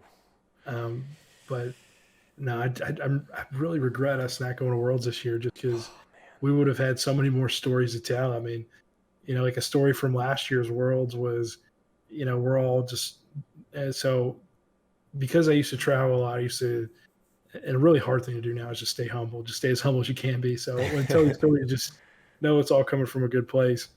I'd get a lot of hotel points. So a lot of times when I go to a hotel, I'd ask them, "Hey, can you guys give me a better room?" And without any charge or any fee, they generally they'd hook me up. Mhm. And so Worlds every year, I'd always have a room with like extra space or something. And so A um, kitchen. San Francisco, I think they gave us the penthouse, and I was like, "Oh, you guys sure?" And they're like, "Yeah, take it." And I was like, "Okay." But in DC, they gave us a pretty big room, and Yeah. basically everyone always comes over to my place, and we just sat around a table. We were drinking, doing deals. I think John did a cash deal for a base set box, literally just right on the table. It was kind of cool, and of course, you got people like DFW who are always doing cash deals, Yeah. all the time. Kind of, um, I think it's just more of a norm now with taxes and people trying to do whatever they got to do. But World's 2017, it wasn't quite. I mean, 2019, it wasn't quite there yet. So um, putting 5-10 grand on the table, it was people just weren't as used to that, I'd say. And so we're all drinking, having a good time, and um, telling stories, opening up packs, doing games, and we ended up going to a bar afterwards. And oh man, what's his name? Is it Got to Catch 'Em All? I think that was the Yeah. guy. Dan. Bought the box, yeah. Oh And no, that's old school Pokemon. He bought the box for me. okay, old school Pokemon, Yeah. yeah. Yeah. And so he's a sailor. Just to give you guys more context, he's on a boat. He could put down a pint of whiskey, no big deal. Just Yeah. keep going. He's a true sailor at heart, and he goes off and does these voyages for a couple months at a time. Comes back, and he actually texts me like a week ago. He's like, "Hey man, like market's changed quite a bit. What's going on?" And just 4 months disconnected. And he Wow. also has the Ninetales collection with The no error. 30. If you haven't talked to him, you got to talk to him next. But He, anyway, yeah, I haven't. I know he's got a YouTube channel too, Old School Pokemon. Check him out. But yeah, really really good guy. yeah. But no, I don't think we're talking about Dan. We're talking about the sailor, not Yeah, no, not this side seats. yeah, Dan, yeah, that's yeah, Seed Steins or that's gotta catch them all. I don't Old school remember. Pokemon. Yeah, Okay. yeah, So the old yeah. school Pokemon were at the bar drinking, and well, you guys ended up just going back or something. And like I love casinos, and I love to just go have a good time. And I was like, "Hey man, you want to go to a casino? Like let's just go have a good time." And we ended up taking a taxi like 40 minutes to Maryland, from DC, and went to a casino. And we literally just pulled out a little bit of money and started having a good time. Before we know it, he does his own thing. I'm playing blackjack. Things are going good. And I look down and I'm up like maybe 2 or 3 grand. And he sort of bumps me. He's like, "Hey, man, things going pretty well over here." Yeah. And he's like, "Hey, look what I won." And he pulls out like 3 grand in his pocket. And I was like, "You kidding me, man?" And so I looked at him. I was like, "Hey, it's 5 a.m. We should like go back." And it was like 6 a.m. for we ended up leaving.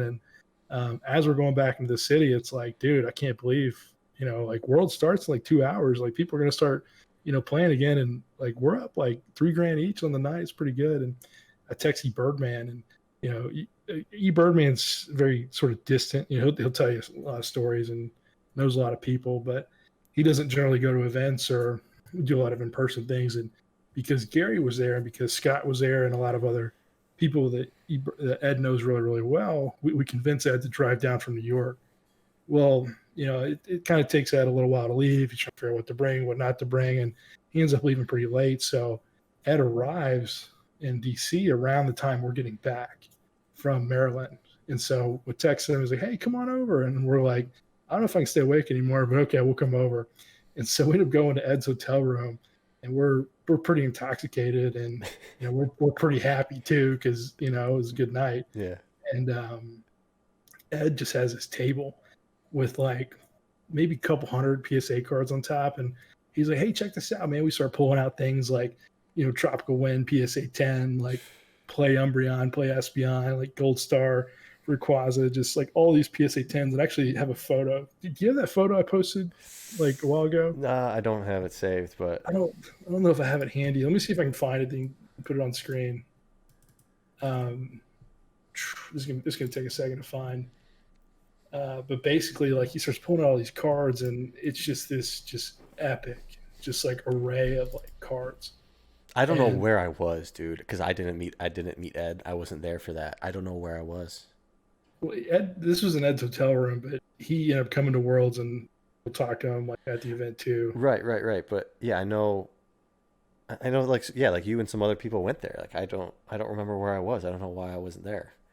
Yeah, well, I mean, it was me and Old School, and we were literally just like trying to stay awake. We were hungry, and we were just chilling. I think I might have it up here pretty soon. But yeah, I know, like Scott was there, and I think Slowpoke was there at one point too. And yeah, I just don't know where I was. I might have left early. I don't remember what happened to me. But yeah, dude, that world was nuts.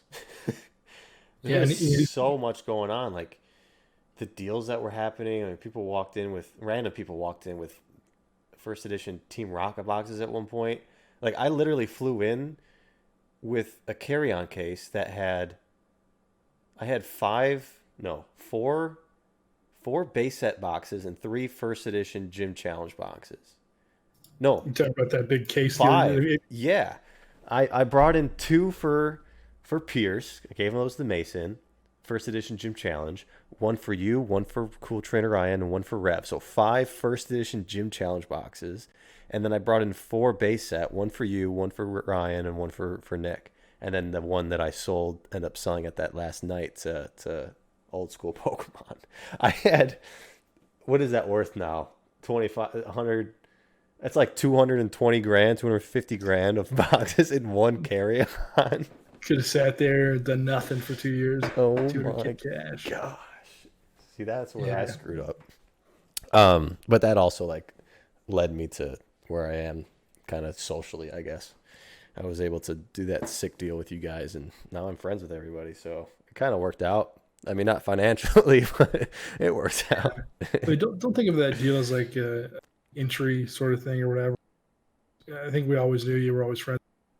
I think we were just trying to figure out like why you were selling us stuff that like weren't really no markup. Oh And yeah. so that was like, yeah. So a little backstory. John reached out to me, Brad, Pierce, and a few of the people, and they were doing a case break, a first edition Gym Challenge, and the price John offered us was the price he was paying to the guy. And so at the time, we all knew John. John's a great guy, and I'm literally talking about you right here. But we were trying to figure out, like, all right, well, this price is a little under market for what these go for. Like I think it kind of threw a little some of us off. And so we're trying to figure out, like, all right, why are we going to pay like 2,600 for a first edition challenge when they sell on eBay for 3,300? Or like we were just trying to figure out like why, like why John didn't want to take any. The reason, and correct me if I'm wrong here, John, is you really just wanted to be a part of the community more, and I think you thought that deal would probably help you get to that level or whatever that may be. But in reality, I think we always appreciated you being in the hobby and all the things you did. I think we were just confused why you wouldn't try to help supplement what you were doing. And I'll tell you, I really appreciated the deal, and it meant a lot to me. I think it really allowed me to do much more bigger deals with you in the future. Hmm. But at the same time, I don't think that deal was a requirement, sort of as you frame it. Yeah, no, To, that was a small part of it. I mean, I act a certain way where people, overly honest and maybe overly nice, and people sometimes take advantage of me. And that's been brought to my attention privately from people, like, you should stop being this way. Like, people are going to take advantage of you. I'm like, it's whatever. If someone does, they do, and then I'll just never deal with them again. So, but I'm a very smart business person. Like, I know, I know what I'm doing. The number one thing that led that decision to not upcharge you guys was the connection that I was making on the front end there. This guy had cases of boxes. Yeah. Those two cases were not the only ones he had, and I wanted some boxes for my personal collection, and I knew from past dealings with buys of this size, if you don't do it in all one swoop, you're not going to get it all, and that was proven to me with this guy too. So to get myself the best deal possible personally for some boxes, I got a Green Wing box, a base set box, and a first set Gym Challenge box, plus a 72 pack case of base set. To get the deal, the best possible deal, I had to do the biggest possible deal. So knowing that, Right. Right. I That had makes sense. I had to bring in money and money quick, because this deal had to happen fast before anything changed, before this guy changed his mind, before I changed my mind, whatever. So the fastest way to do that was to go through you guys. And yeah, it sounds stupid. It sounds crazy. Sure, I should have maybe just taken a business loan or something. But there was that other part of the conversation in my head where, hey, I can strengthen these relationships I have with these guys. I can get boxes into guys' hands that I actually like care about, that have helped me in the past. So why not? And not leverage myself to like some scary, stressful point of debt. Um, Yeah. so to me, that was the most comfortable decision that I could have made at that time, and it helped.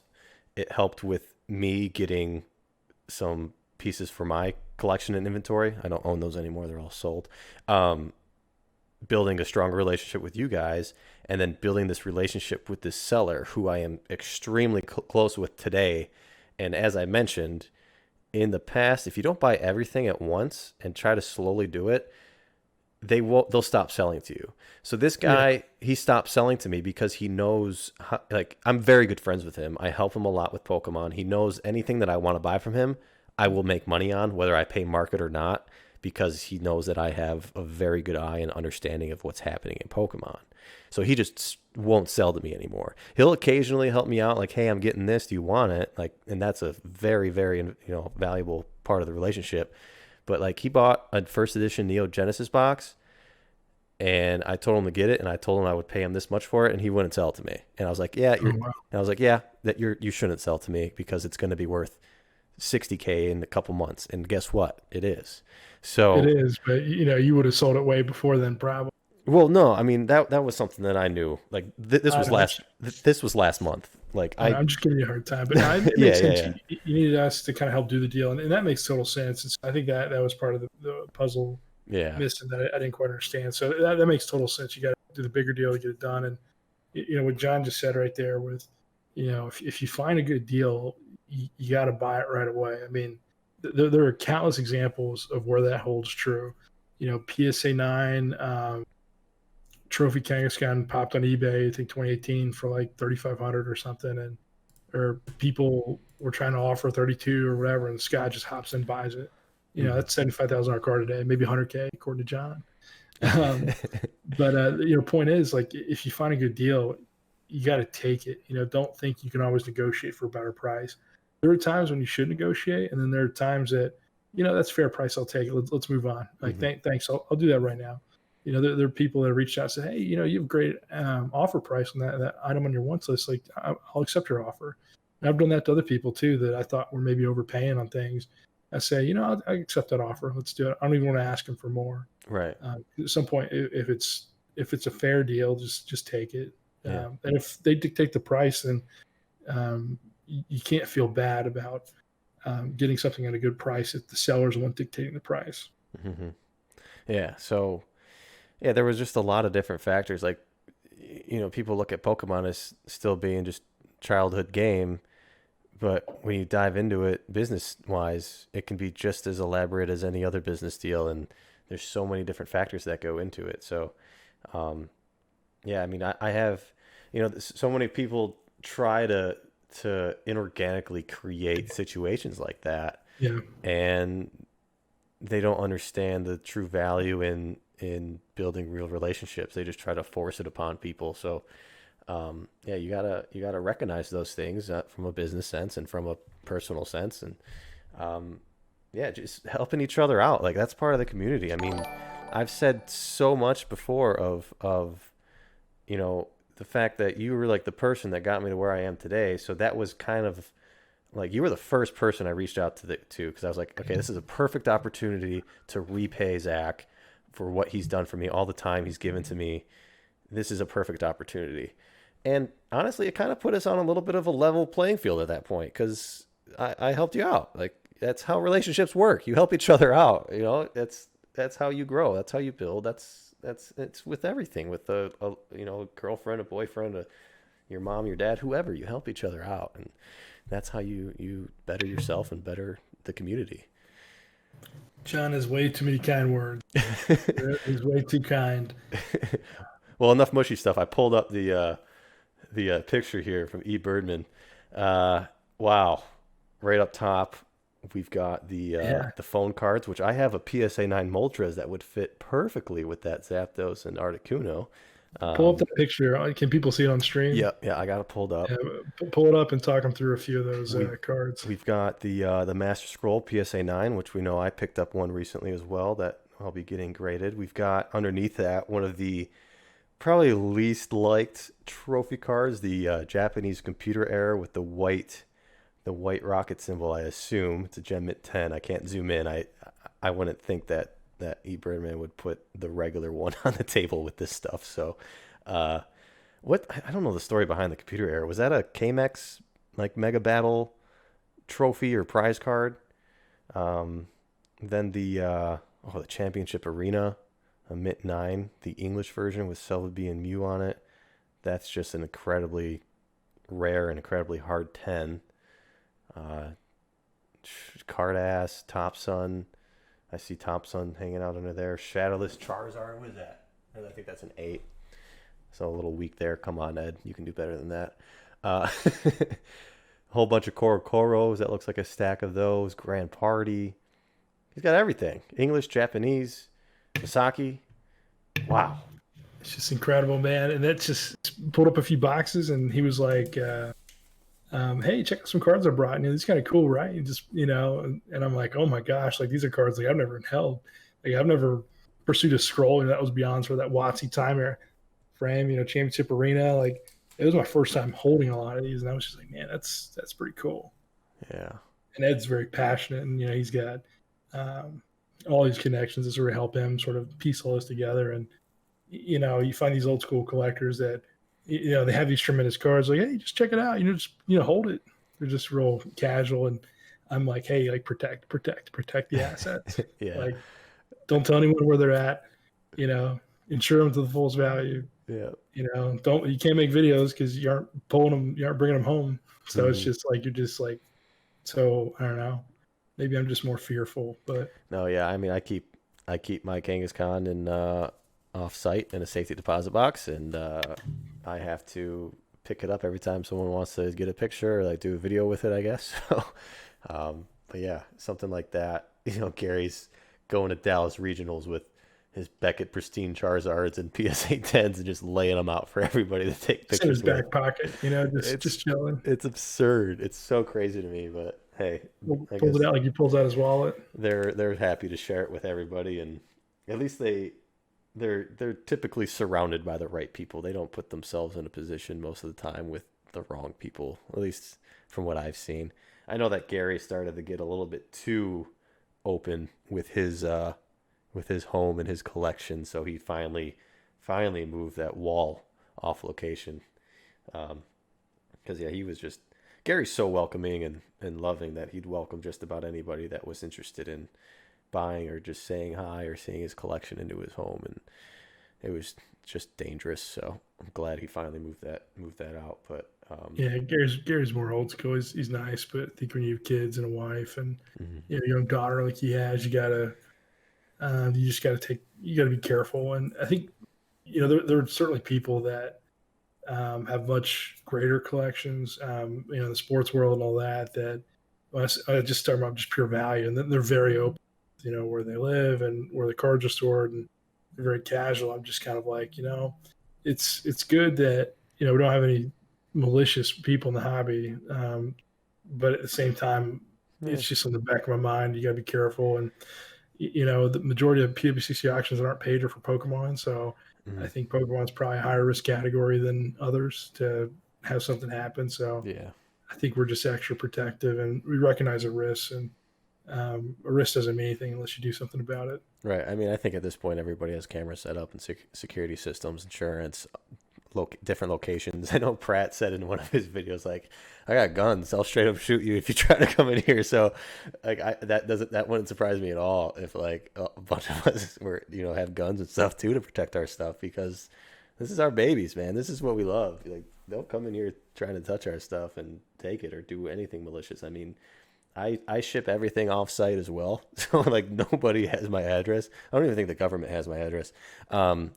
And Yeah. like it's so far, like my collection's not even like that crazy, but I'm so protective of it. I remember in 2017 at Anaheim, I was talking with Pratt, like just talking about whatever, and then I asked him if he brought like the illustrator, like any chance I could see one, and he just like laughed at me. And at the time they were, I don't know, 25 grand or something, 50 grand.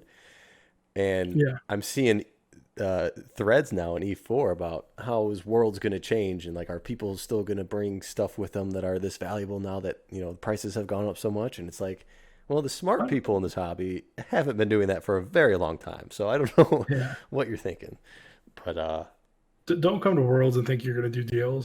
I mean, I think the first Worlds I went to, I brought some stuff and thought I was going to sell, but the highest bidders aren't at Worlds. The highest. I told Charlie this like maybe a year or two ago. I was like, excuse me, you don't know your buyer, and so the market is so big. And if you think like sort of the hub and spoke, like I know a lot of buyers and sellers, and Rusty knows a lot of sellers. A lot of buyers, sellers, and Scott. So we all get together and we start talking. Like, we can piece a lot of these things together. We can create these transactions where I maybe throw Scott a little bit, and then I'm able to connect a buyer from Australia to mhm. maybe a seller in New York, and you have these hubs that sort of help create these networks. But you're not going to find those people at Worlds. The people going to Worlds are going for the experience, to meet people, for the interaction. Mhm. They're not going to pay you the most for your card. That should be done through an auction house, eBay, or privately. If it's like a niche card, should always sell privately, in my opinion. You shouldn't sell low pop or a trophy or any sort of niche card on a public market. And unless it's, Trophy Kang is a little different just because there's so much popularity, and Mhm. you hate to say it, but hype around it. So you Yeah. are getting those bidders coming there, but um, Yeah. the more exclusive cards still trade hands privately more often than they do publicly. Yeah, I mean, obviously, if you set up a deal prior, you can do it. But yeah, like you said, most of the time it's, the first Worlds that I've only been to two. I went to Anaheim and I brought stuff to sell.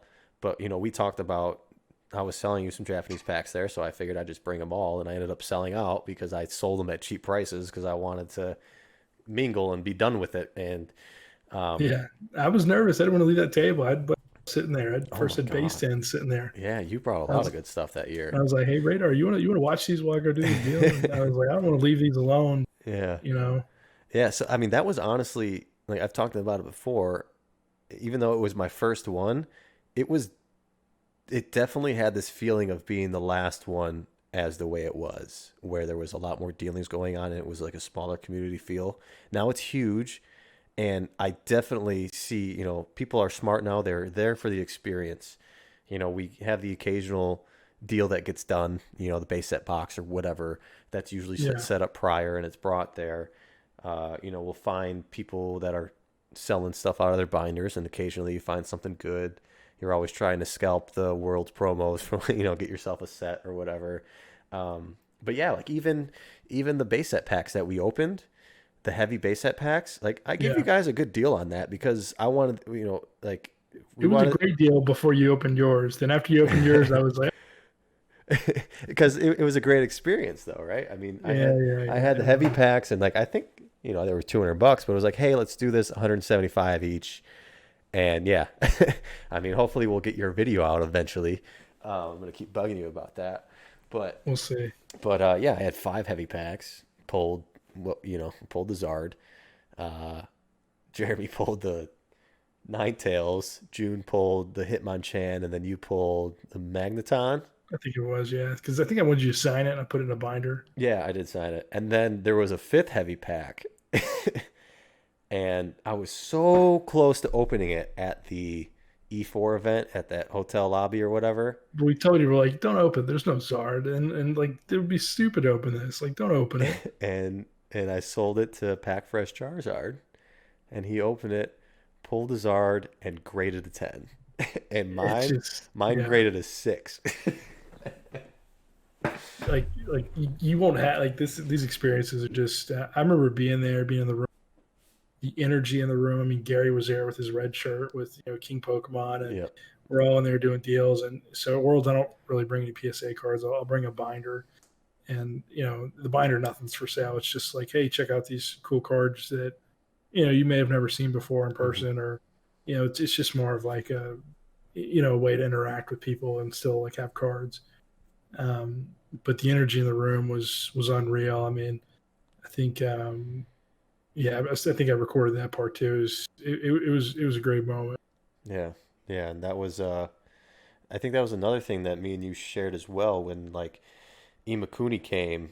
I don't think you went to go get stuff signed either, um, because we were in this little circle, me, you, Seeds, and Gary, right? We were just Yeah, sitting there in a circle, sharing stories and opening like modern Pokemon packs together, and then everyone left to go get stuff signed by Imakuni, which is a great experience on its own. Like, sure, that would have been cool to be a part of, but the fact that I got to sit in a circle with you and Dan and Gary and like open Pokemon packs together, like that meant so much more to me than a signed card by a guy that I honestly don't really even know about. Like, sure, he's a great history with Pokemon, but yeah. There's a silver lining, and that room was very busy. And when they left, it quieted down. We could just talk and be friends and just be more casual because we opened this sort of event up to anyone from E4 that wanted to come. So there were a lot of people, and mhm. it got kind of loud. So we ended up bumping into Imakuni later, just as we're walking down the hallway and pictures with him. And then I had him sign my spectator badge. And so I just sent that to John in chat. You can Oh, pull it up if you want. But basically, it's like a memento I got from Imakuni, which is tied to that event. He addressed it to me, and a lot of people don't like things to be addressed to you, but I was like, if I'm going to Imakuni, like, address. I don't plan to sell this. Just address it right, to me. That'd be really cool. right. Yeah, like that's something that I did with the Aoki and Gary event, that charity box break that we did a couple weeks ago. I had Gary and Steve sign all of the cards from my pack, and I kept one for myself, and then auction off the rest of them on eBay. And after fees and everything, I brought in $5,925 for the charity. But yeah, I got to keep that one card with both their signatures on it, and that's something that's just gonna stay with me forever. Like, It's huge, man, and congratulations there. And you look back to like Leonhardt and so many things he's done with charity, mhm, how they've been able to involve it while also creating a net positive for the hobby. I think it's really hard to do because true charity is it goes to your heart to help out other people. It's not some sort of there's no other I guess you could say ulterior motive or something. right. And so to do charity and to do it like that and benefit others, I think is it's very commendable, and I think a lot of people could do it, but they don't. Yeah, I mean, for the longest time, I've I know I've been able to do it and just never have, and that was an opportunity where it just felt right, and the fact that it was able to be tied to a great cause, and again, it was something that like full motivation was to do that for Gary, because like you know the amount of work and what he's done to build the hobby. Like, I wanted that event to be as perfect as possible because he put so much work in for it and it meant so much to him.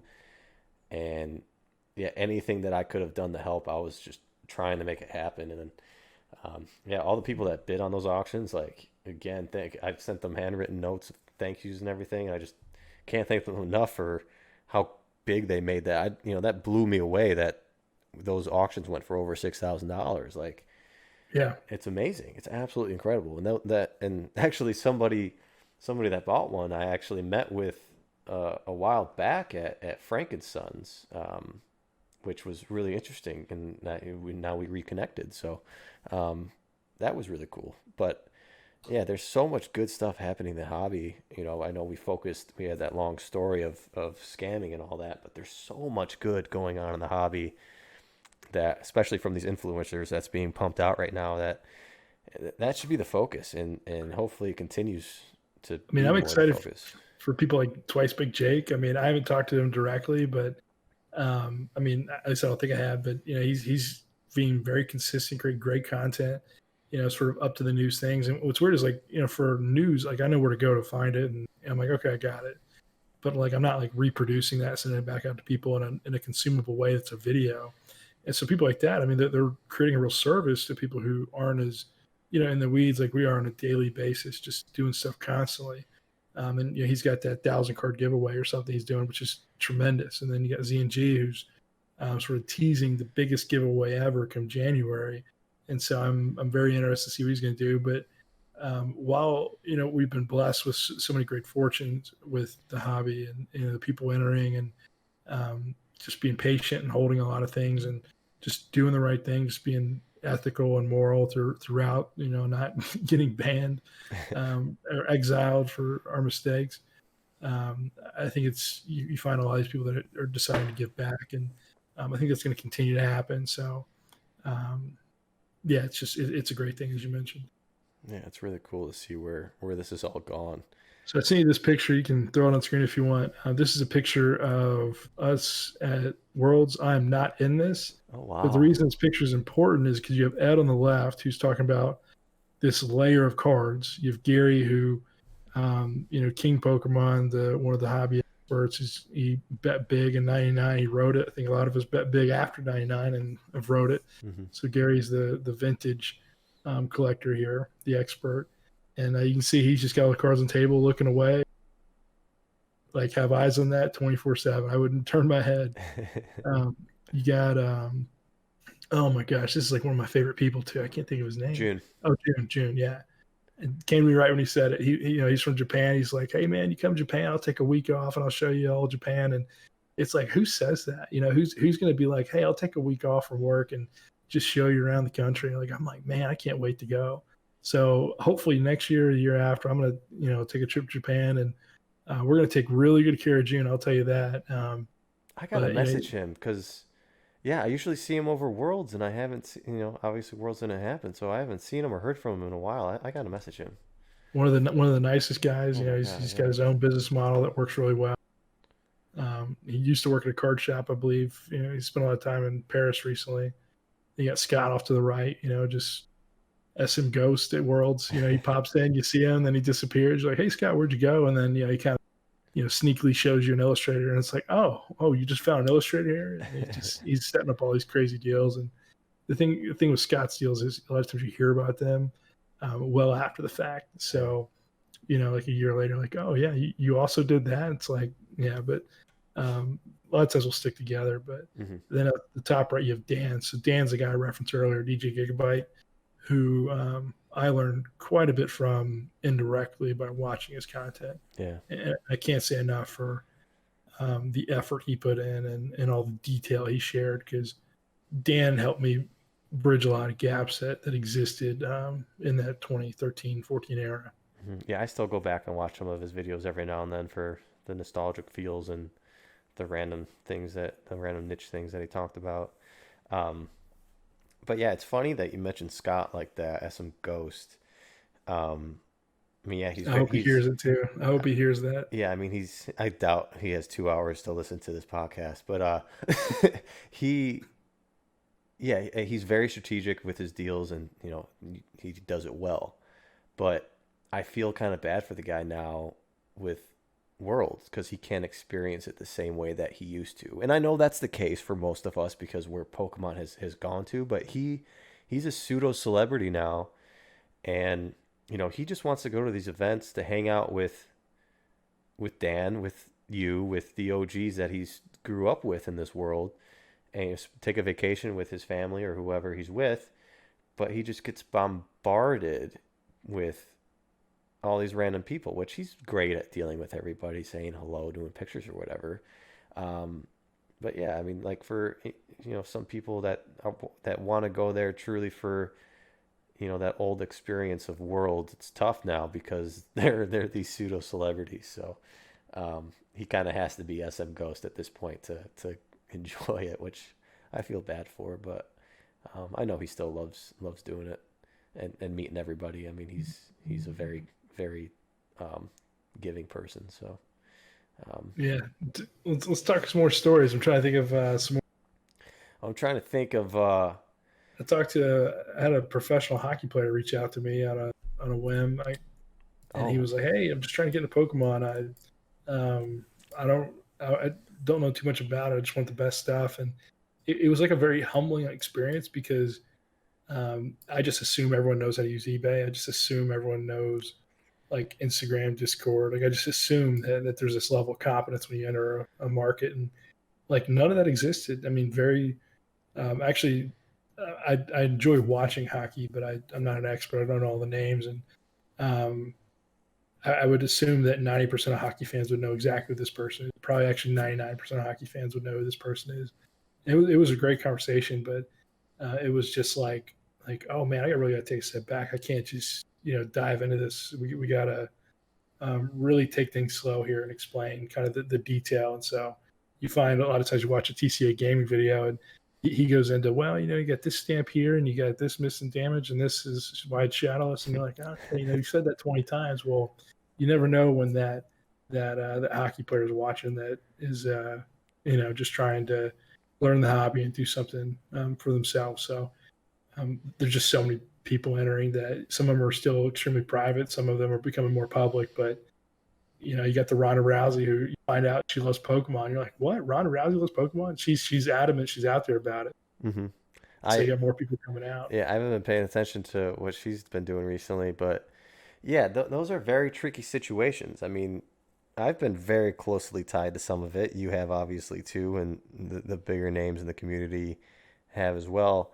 Um, the celebrity dealings is a very, very tricky situation, that we talked about on, getting taken advantage of and or not, however you want to handle it. Because there's the whole sellout conversation when a celebrity with a big name that you're a fan of or think that you can create a relationship with will buy from you and then ghost you. So I've had this case where I've had a big name come to me and is looking to buy Pokemon, and because I want to create that relationship, I end up selling them something that I particularly don't really had intended to sell at that time, but figured there's a lot of value here outside of this actual transaction, and it led to nothing. And it led to me losing out on potential profits that I know I would have made because I wanted to hold on to that item longer.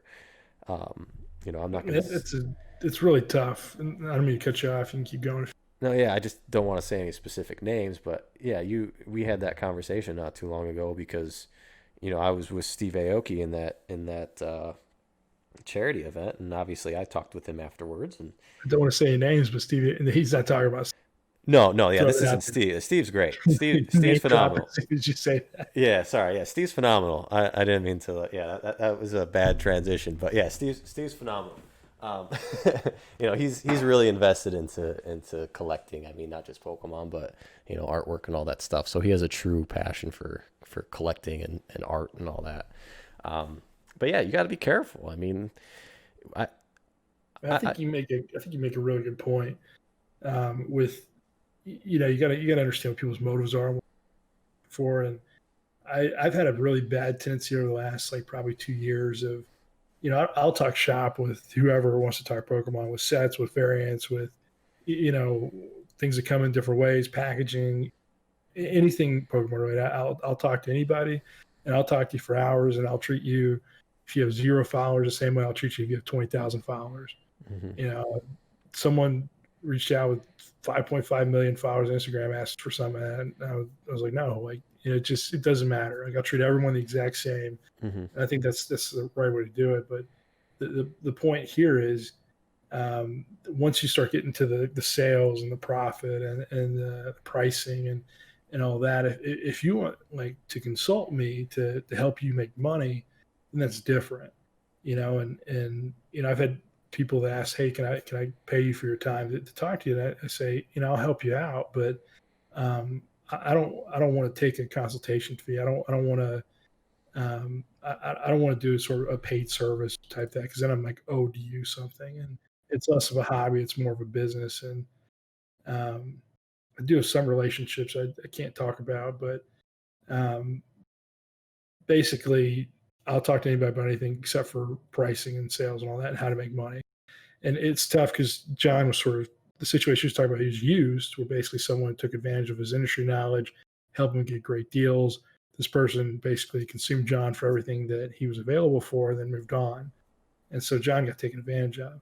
I'm not saying that it's something that necessarily, I mean, it certainly could happen to me. I think it has a couple times with people that just want to buy a few things, and once I'm no longer selling, they sort of stop talking to you as often. And I think that point hits home with a few people.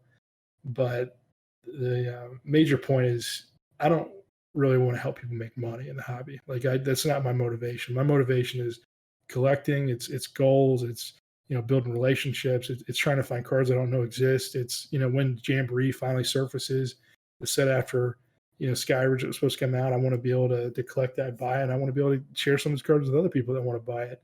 Um, but if your whole purpose is just making money, I think it just um, you gotta that time has to be for, and that's not something I'm open to. Yeah, it's not fun at all. I mean, and just because somebody has a ton of money, like that doesn't mean they're just going to spend a stupid amount. I mean, I know we saw some recent stuff, like Logan Paul. I think he got taken advantage of in the beginning with pricing, Yeah, but he was, I guess, smart enough or lucky enough to know that after he went public with it all, that it didn't matter what he paid because it shot up 1,000%. Um, just a crazy amount. So yeah, I mean, there's just different directions that people take, and like I said earlier in this podcast, I put off the that aura of being easy to take advantage of, and yeah, it's happened by celebrity, it's happened by not celebrities, it's happened by like any type of person. It's like, but I'm just not gonna deal with that person again. I don't care who you are, you don't get a second chance. it's So tough, and like, you don't want to come across like a dick to somebody. Like, hey, like how much is this? Just shopping for off. A lot of people do that. yeah, You know, yeah. it's like, I'm not trying to be mean, but it's a very like naive way to jump into something and just shop for offers, or hey, how much is it worth? Or like someone was like, hey, I had a question about a few Charizards. This is like a DM from like last week, and I was like, yeah, sure. Like how can I help you? Like just literally don't know the guy. And then his first question was, how much is this Charizard worth? And it's like, I'm not being mean, but it's like, just check eBay, and I'm not Yeah, going to help that's you make that money. that's my standard answer to every now is I just say eBay. Like I had a friend reach out. Like I have friends from like personal life that reach out to me now, and I even got to the point yesterday where a friend of a friend reached out to me and said, "Hey, I just graded a first edition PSA 4 Charizard and want to sell. How should I do it?" And I told him, "Send to PWCC, or I'll consign it for you, or you can sell it on eBay." And I said at the end, PWCC is the best option for you. And then he goes and continues to ask more questions. What's PWCC? What's their rate? What do they do? Have you ever used them? I said, just go to pwcc.com. And then he continues to ask, should I sell this card? Is the price inflated? What's going on? I'm like, dude, sell it or don't sell it. Like I don't know your financial position. I told you I already said sell the PWCC. That's the best route for you. And people just continue to ask these questions. And I And, mean, and don't take this as like a deterrent, away from like reaching out to anybody. right. I mean, you should feel comfortable reaching out to anyone. I mean, PokeRadar, TCA, Scott, ZNG, I mean, Professor Oak, like anyone, Pokemon Radar right here. I mean, you should be able to DM anyone and, feel like, your voice is heard just as loud as anyone else in the hobby. Because, I mean, outside of Pokemon, it's like, who am I? I'm just a normal dude working a job, living in a big city. Yeah. I mean, that's really what it is. If you cut Pokemon out, I'm a normal. There's nothing different here. Mm-hmm. And so I think, there's some things that frustrate some people who probably get it more than others. People just constantly asking for pricing or how to make money, or, like someone was messaging me on eBay, like, hey, how do you think legend cards are going to be? And I was like, well, I think they're undervalued right now just because they don't really price compared to other super rares before or after. And then he went on, and there was like another message, and it was like, well, what do you think they're going to do in the future? And it was just, you gotta, you want to build a relationship, but Right. it has to be humble, and it has to come from there has to be some It has to be organic. Yeah, yeah. it has to be organic. And yeah, I've been buying some legend cards, so it's funny that you say that. Um, Yeah, I mean, there's a lot yeah, of value, there's a lot of opportunity, but yeah, I'll tell people exactly what I think, but yeah. I'm not gonna. It's a simple, I think, understanding of no one knows what's going to happen in the future. Sure, we are more in tune because we spend all of our time on this, basically, but we don't know. Nobody knows. We can't give you a straight up answer. And when we do give you a boring kind of blatant answer of check eBay, don't take it as a rude response. Take it as a that's the answer. Like that's what I do. That's what we do. Like there's no magic wand that we wave to make things happen. We put in the work, we put in the effort, and everything is right in front of you. You just have to realize that. And it's basically eBay's the answer to almost everything. Or Google, Google and eBay. They got me through Yeah, my life and they'll continue to get me through my life. I think when I was younger, it's like you want to ask your dad for every answer. You want to do whatever, but it's like you just take a little initiative. You'll get much further in life. Mm-hmm. And I think one step beyond that is just taking action. So a lot of people like to talk about things and things we're going to do, and if I don't reach out to that guy and try to figure out my next career move, and I don't take that action, it's never going to happen. And so you have to take initiative, which really ties into taking action. Um, Right, and, but yeah, and and call your friends about this stuff. I mean, I still call Swopoke or you or somebody about a deal I might make because I want their affirmation or something. And yeah, it's annoying on their end too. But like, you have your friends like that you can call and talk this stuff out with to help yourself out. And I mean, like you say that taking action thing. Like I called Nick one day a few months ago. Um, about trying to set things up for modern. I want to get on a distributor level so I can buy more modern product. What do I do? And I was just asking him more questions about it.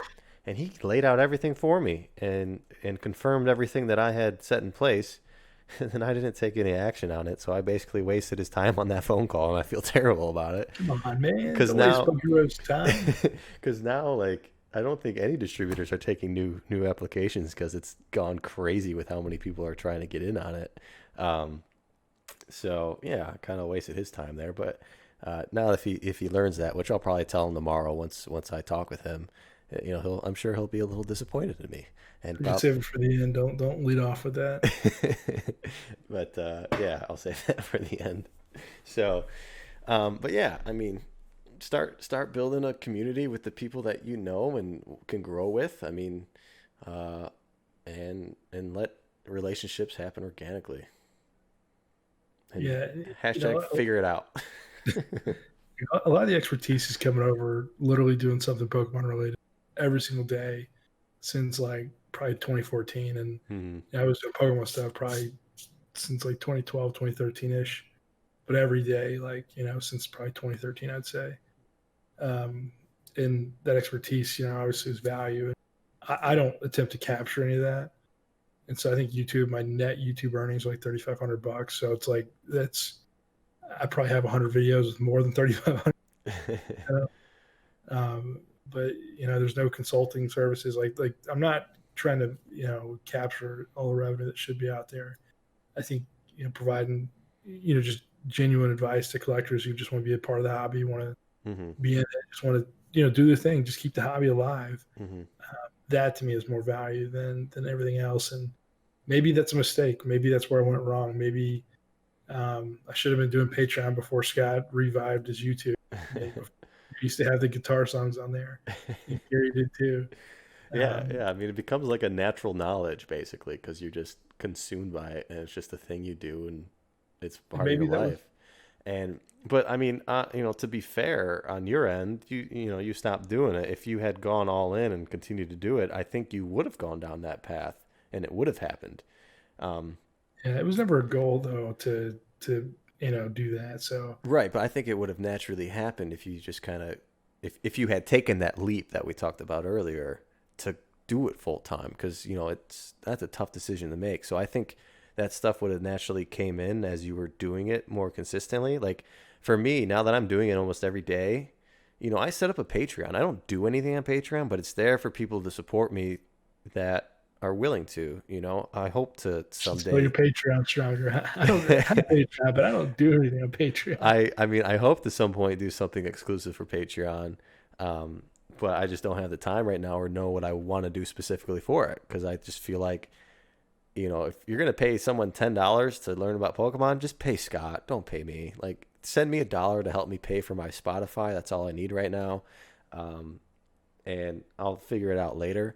But yeah, I mean, the more consistent you get with doing something like this, like I don't have a steady income coming in, and I need to create that somehow. And if Yeah, I'm creating value for people for free, in some case, with entertainment, I guess it's nice to get support, and that helps motivate me to do it more. And although it's nowhere near what I could be making doing a regular 9 to 5 job, it's something that I'm enjoying in the moment and hope to create something out of. So, I mean, I think you would have fallen right into that same position that Scott's in. Maybe not as big because he has the Japanese trophy end of things that just kind of inherently makes him who he is. But yeah, I think you still have that opportunity. You just have to take that leap, which is a huge, huge leap. So yeah. I think we talked about this maybe at the beginning of the podcast, but yeah, I think it's this sort of weird period. It's like what role do you want to yeah. and so I think I'm a little confused like everyone else, and I'm just not quite sure what to do. Hmm. Obviously, there's a lot that could happen, but um, you got to make sacrifices for certain things, and you got to be willing to take it. So I'm just trying to figure all that out. I think maybe there's a little bit of regret for not pushing as hard because, like, I mean, I'm doing some of this hobby every day. I probably have at least a couple something related, and every day could have been a video or Hmm. every day could have been a phone call that you're getting paid $200 an hour for, Hmm. or it all could have been something. So I think I'm just confused as to why I pursued the goals over the profit. I think I don't know. I'm trying to just understand if that was a mistake, or if maybe I'm just happier, just kind of sitting on the side, being a content consumer, Hmm. uh, telling stories with you, and even just coming on this podcast is probably more than I've done for YouTube in 6 months. So I think I'm just trying to understand that, and I appreciate anyone that's even listening this far. So Yeah. Well, I mean, I'll tell you, being on the other end now, I'm having the exact same thoughts, just the opposite way of why did I give up what I had? I enjoyed being a collector on the sidelines. Like I was able to actually build more value and make more money. Um, so I don't know how this will turn out. I have zero expectations. I'm just trying to do it while I can, and who knows?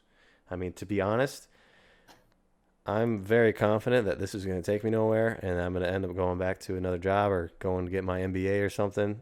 Um, I mean, NBA is a great pivot, man. It's a yeah, yeah. I mean, that's change your course. yeah. I think that I've been able to set myself up well enough if I happen to sell stuff.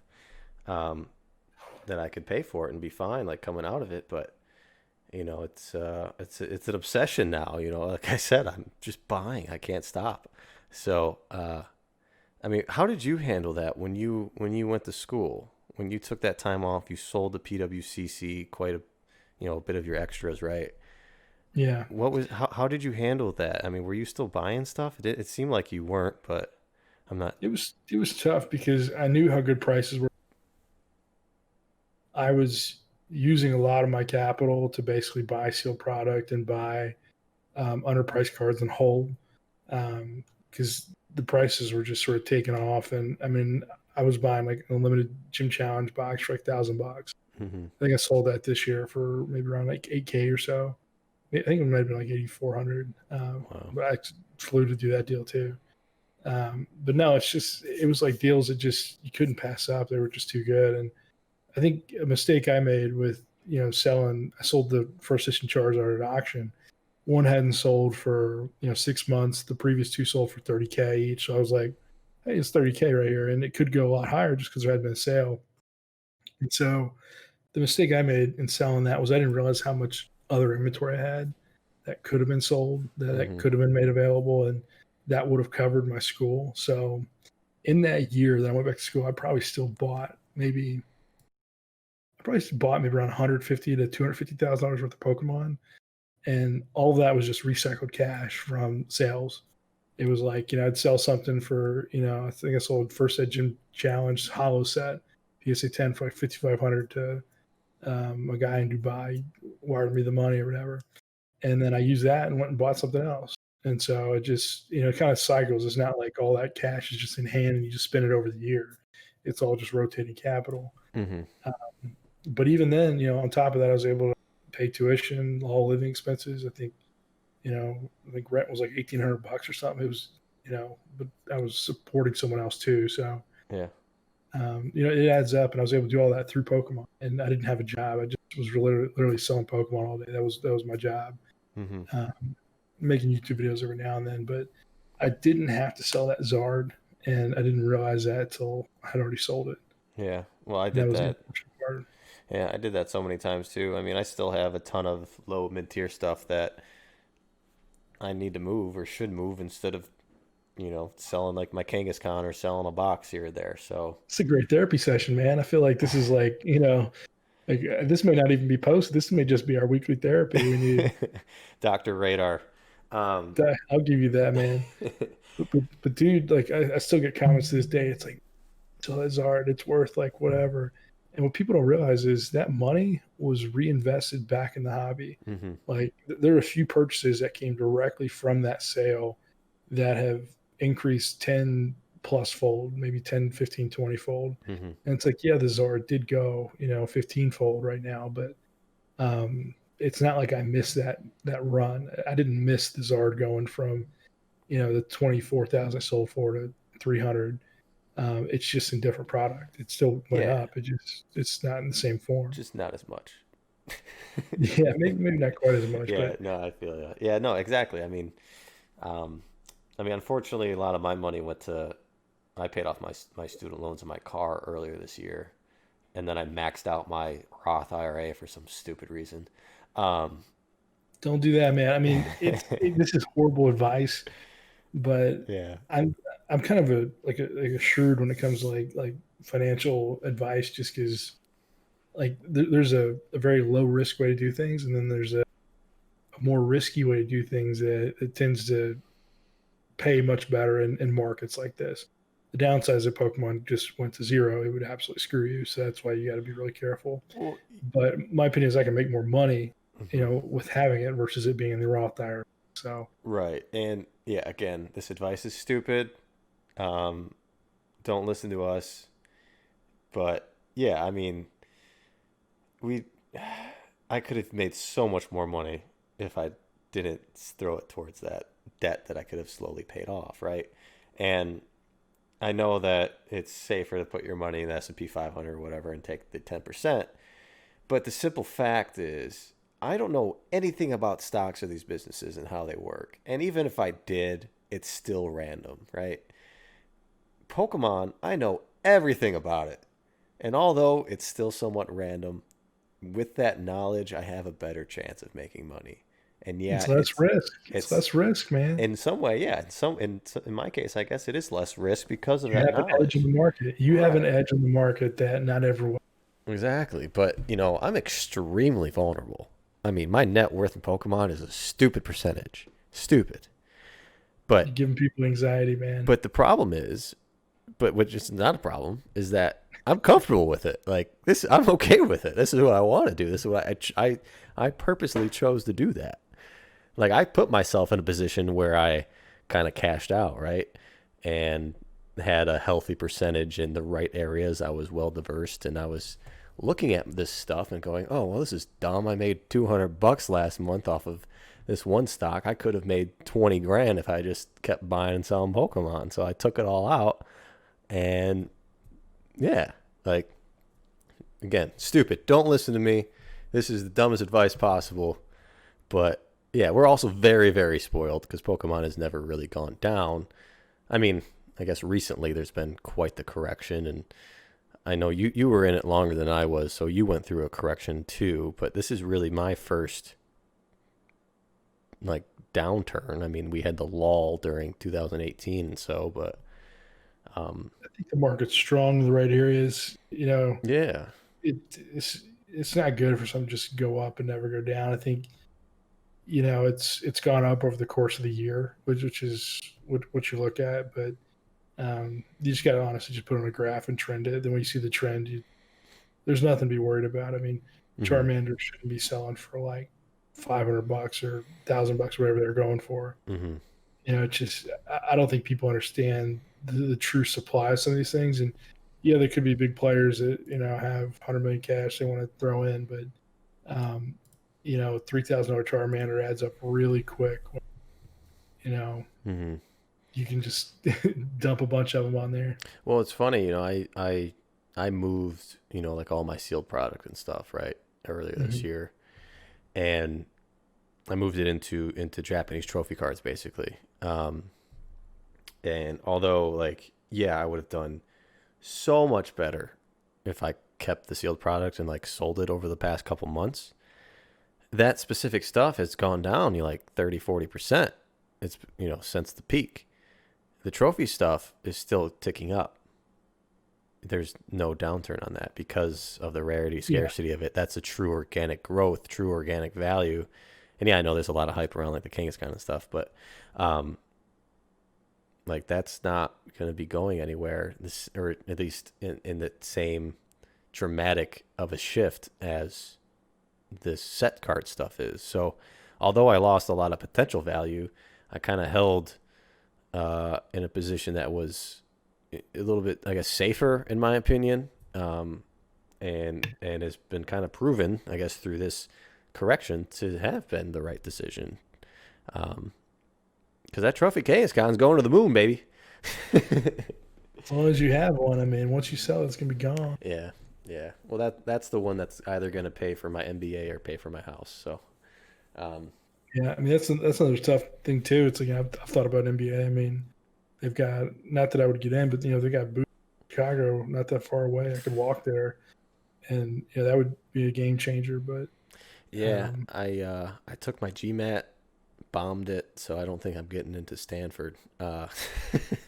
hey, you never know. I mean, Yeah, no, I'm still gonna throw out the applications. I got to take care of that here soon, actually, and just join the rowing team, man. yeah, I wish. Um, I think that scam's over with, unfortunately. Um, No, I hear you. but yeah, dude, it's there's so many routes to take now with what's happened, and it's tough to make a decision in anything. So sell, buy, work. I don't. It's just so tough.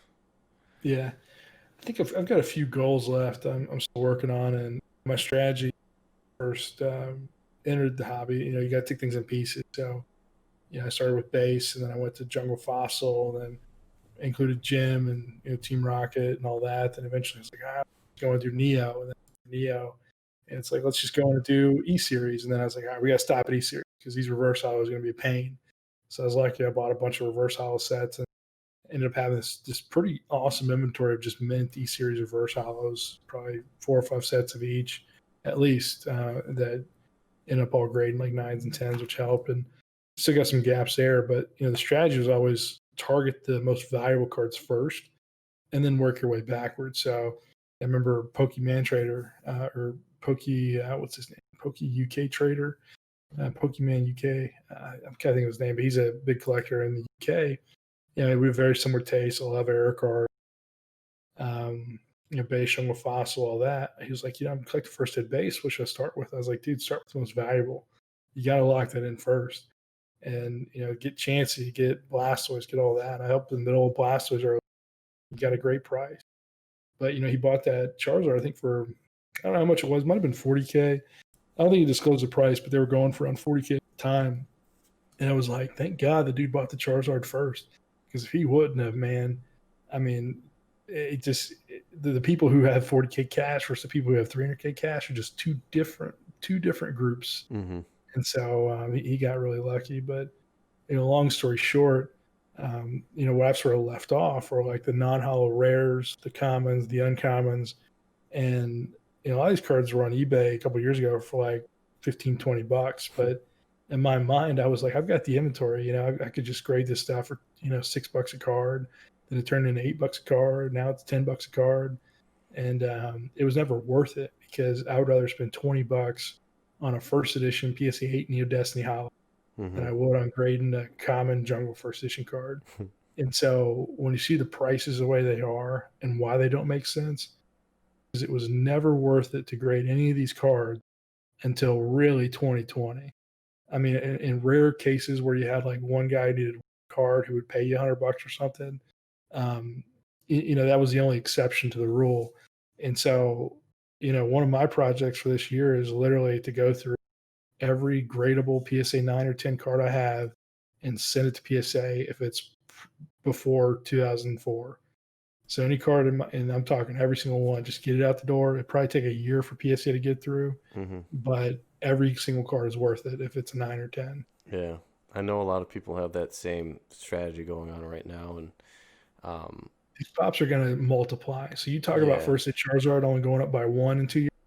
You're going to see first edition Charmander. You're going to see unlimited Charmander double in pop, triple in pop. Yeah, and although the numbers still like aren't ridiculous, I still think there'd be 1,000 people that would love to buy a first edition PSA 10 Charizard or Charmander. The number, the value is not going to go to zero or go super low. Even like unlimited Charmander, that sure it'll go way over 1,000, maybe 2, 3, 4,000. That might get to be a bit much, but I think something like that, we always hang around that $40-$50 mark, unlimited at least. Yeah, and so I mean it's worth it, but point being, I don't have a case of just first edition Charmanders to grade like that. Just right. There probably maybe 10 people that would have something like that, and 3 of them are noteworthy. The rest of the private may never grade. Right. But I do have literally 3,000 count boxes of just pack fresh mint, common, uncommon. Some are first edition, some are unlimited, and I've got a few of those. Literally just send them all off PSA. Right. Like these pops, and my quantities do not compare to quantities out there for some people. Yeah. It just if they have the capital to pay grading fees, Yeah. it's just going to be a totally different supply demand. Because Well, I don't know if you listened to my Charlie podcast, but he said he sent 30,000 cards in like June or something personally.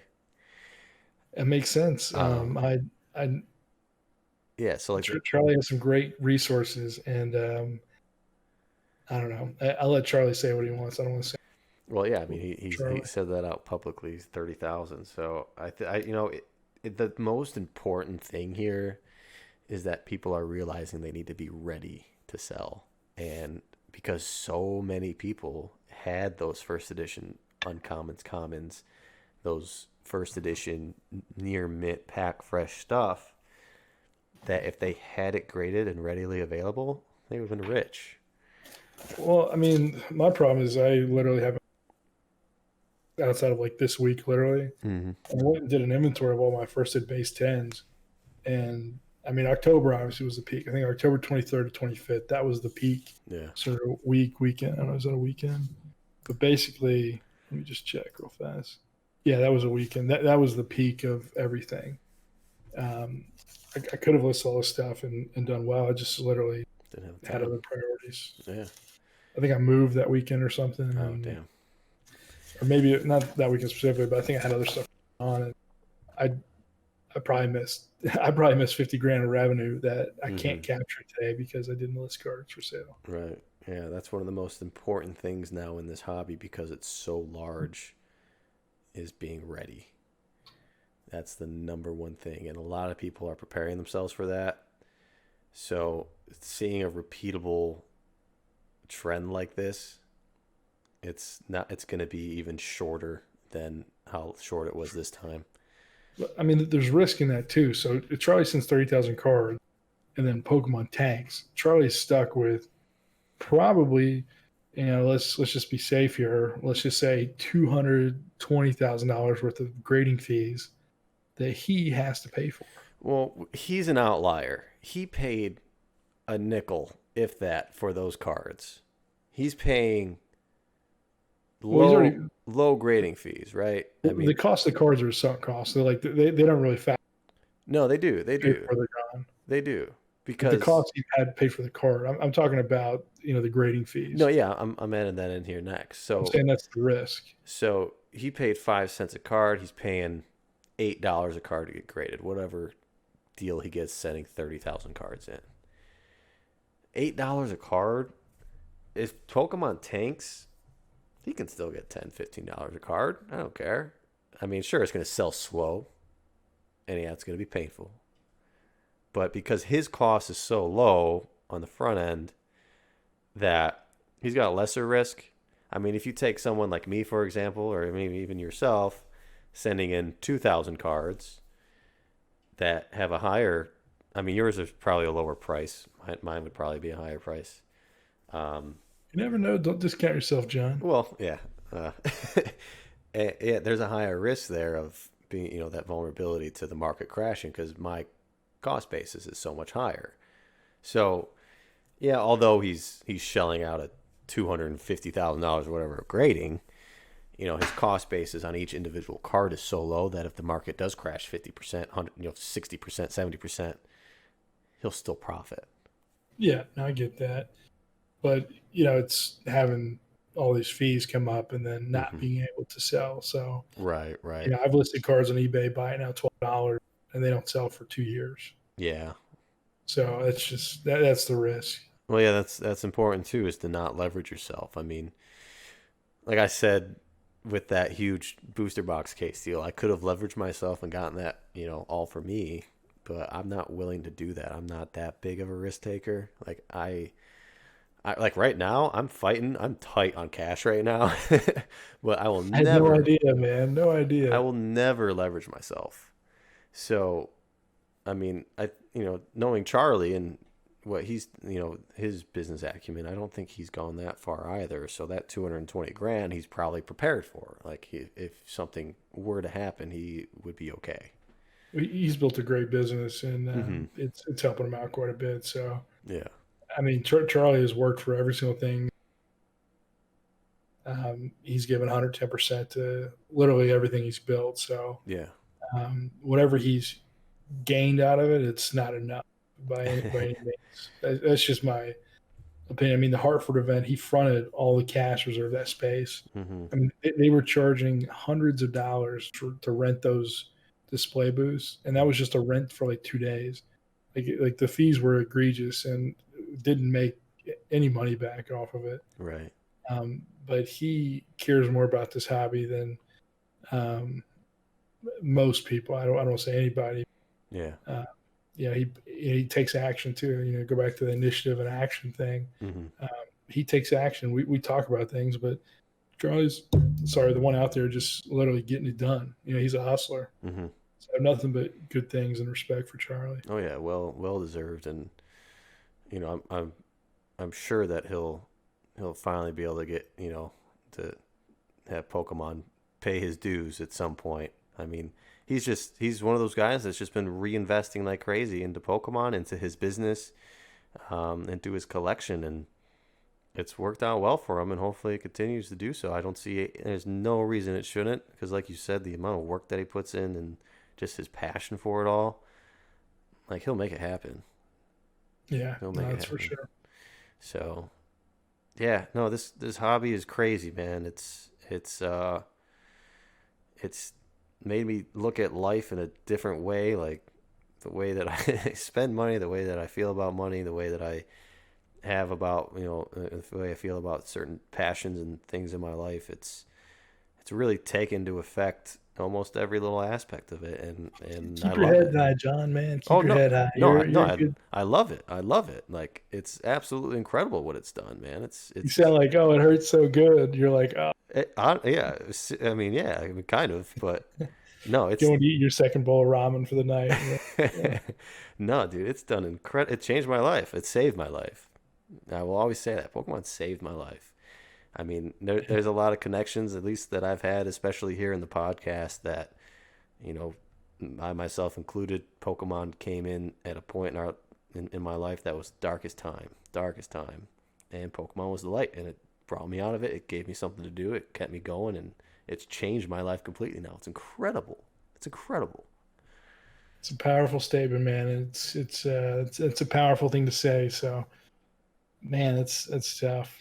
Yeah, It's but dude, it's one hell it's of a time. perspective. I'm having so much fun. It really is, and I just can't wait to see like what's to come.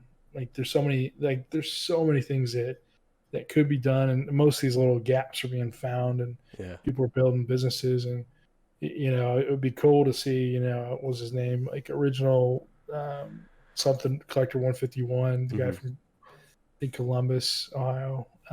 He's building all those cases. And it's like, imagine that dude if, like, in 20 years, he's like the case king. He's just built all these cases, and like that's his business. He just sells graded card cases because Hmm. he did it. He perfected it, built a great product, and continues to innovate. So, I just there's so much more to gain as far as like for the hobby and things that could be done to further it. Yeah. Yeah. I I'll can't tell you wait. one of the hardest things to come to terms with is literally finding new I don't know about or errors or things like literally like I've like this is crazy, but I literally discover new cards every single year, and someone's like, "Oh yeah, did you see this?" And like I found a couple more copies just searching YouTube videos all day, and like I think it's like a legit error, and you find it, you're like, "Oh my gosh, it's another variant to collect."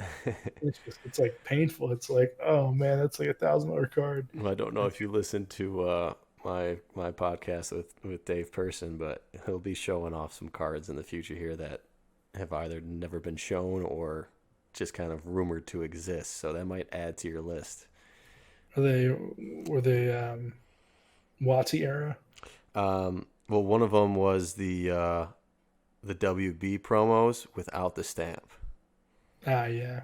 um, So I'm, which I'm familiar with those. yeah, but he left it open that there were some other ones as well that people don't know about. So I'll be curious to see what that is. Well, I need to talk to Dave. I haven't talked to him in a while. It's like unfortunately you only have so many hours in a day to do things, and Hmm. I'm subscribed to his YouTube. I see his videos post, and I'll pop in every now and then and watch a little bit of time, and go. And Dave is like he lays it all out there. He doesn't hold back at all. He's you know exactly where Dave's head's at, and David and what he's thinking and everything. When you talk to him, he's a little crazy, but not too much. But sometimes you think he might be a little too crazy, and then he gives you reason to call him up and make sure he's doing okay. Yeah, no, he's a great guy. I mean, I've thankful to get to talk to him, but yeah, he just has a good time, man. He loves being him, and it's awesome to see that he's really enjoying the YouTube stuff and engaging with the community. So that's nice to see. Yeah, no, it is good. But Man, there's so many stories. So it just keeps going and going. I feel like we should talk for like 5 hours, and you should just cut it to the best I parts. mean, we're coming up to 3 hours here, and honestly, I'm going to post this entire thing. Are you really? Oh yeah, dude, that's what I did with Ryan. Me and Ryan, we did a 3 hour podcast and then talked for another 3 hours afterwards that I stopped recording, but I picked it up again halfway through, but I can't post any of it because it's a little inappropriate. So Yeah, Ryan being inappropriate. yeah. That just doesn't make any sense. I don't see him being inappropriate ever.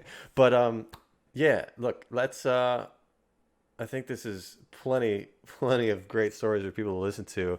We're closing in on the 3 hour mark, so um, I'd like to cut it off here for now. And it's yeah, we have just more to talk about, I'm sure. But thank you again, Zach, for coming on and talking with me. People are really looking forward to this episode. I know you've been in my inbox quite a bit, not you personally, but people requesting to have you on the podcast. So um, GemMintPokemon, obviously, on Instagram, on YouTube. Um, give him a follow. Hopefully, he'll post the 2019 Worlds recap at some point in our lifetime. Uh, but Yeah, no, I mean, thanks, John. I really appreciate the kind word.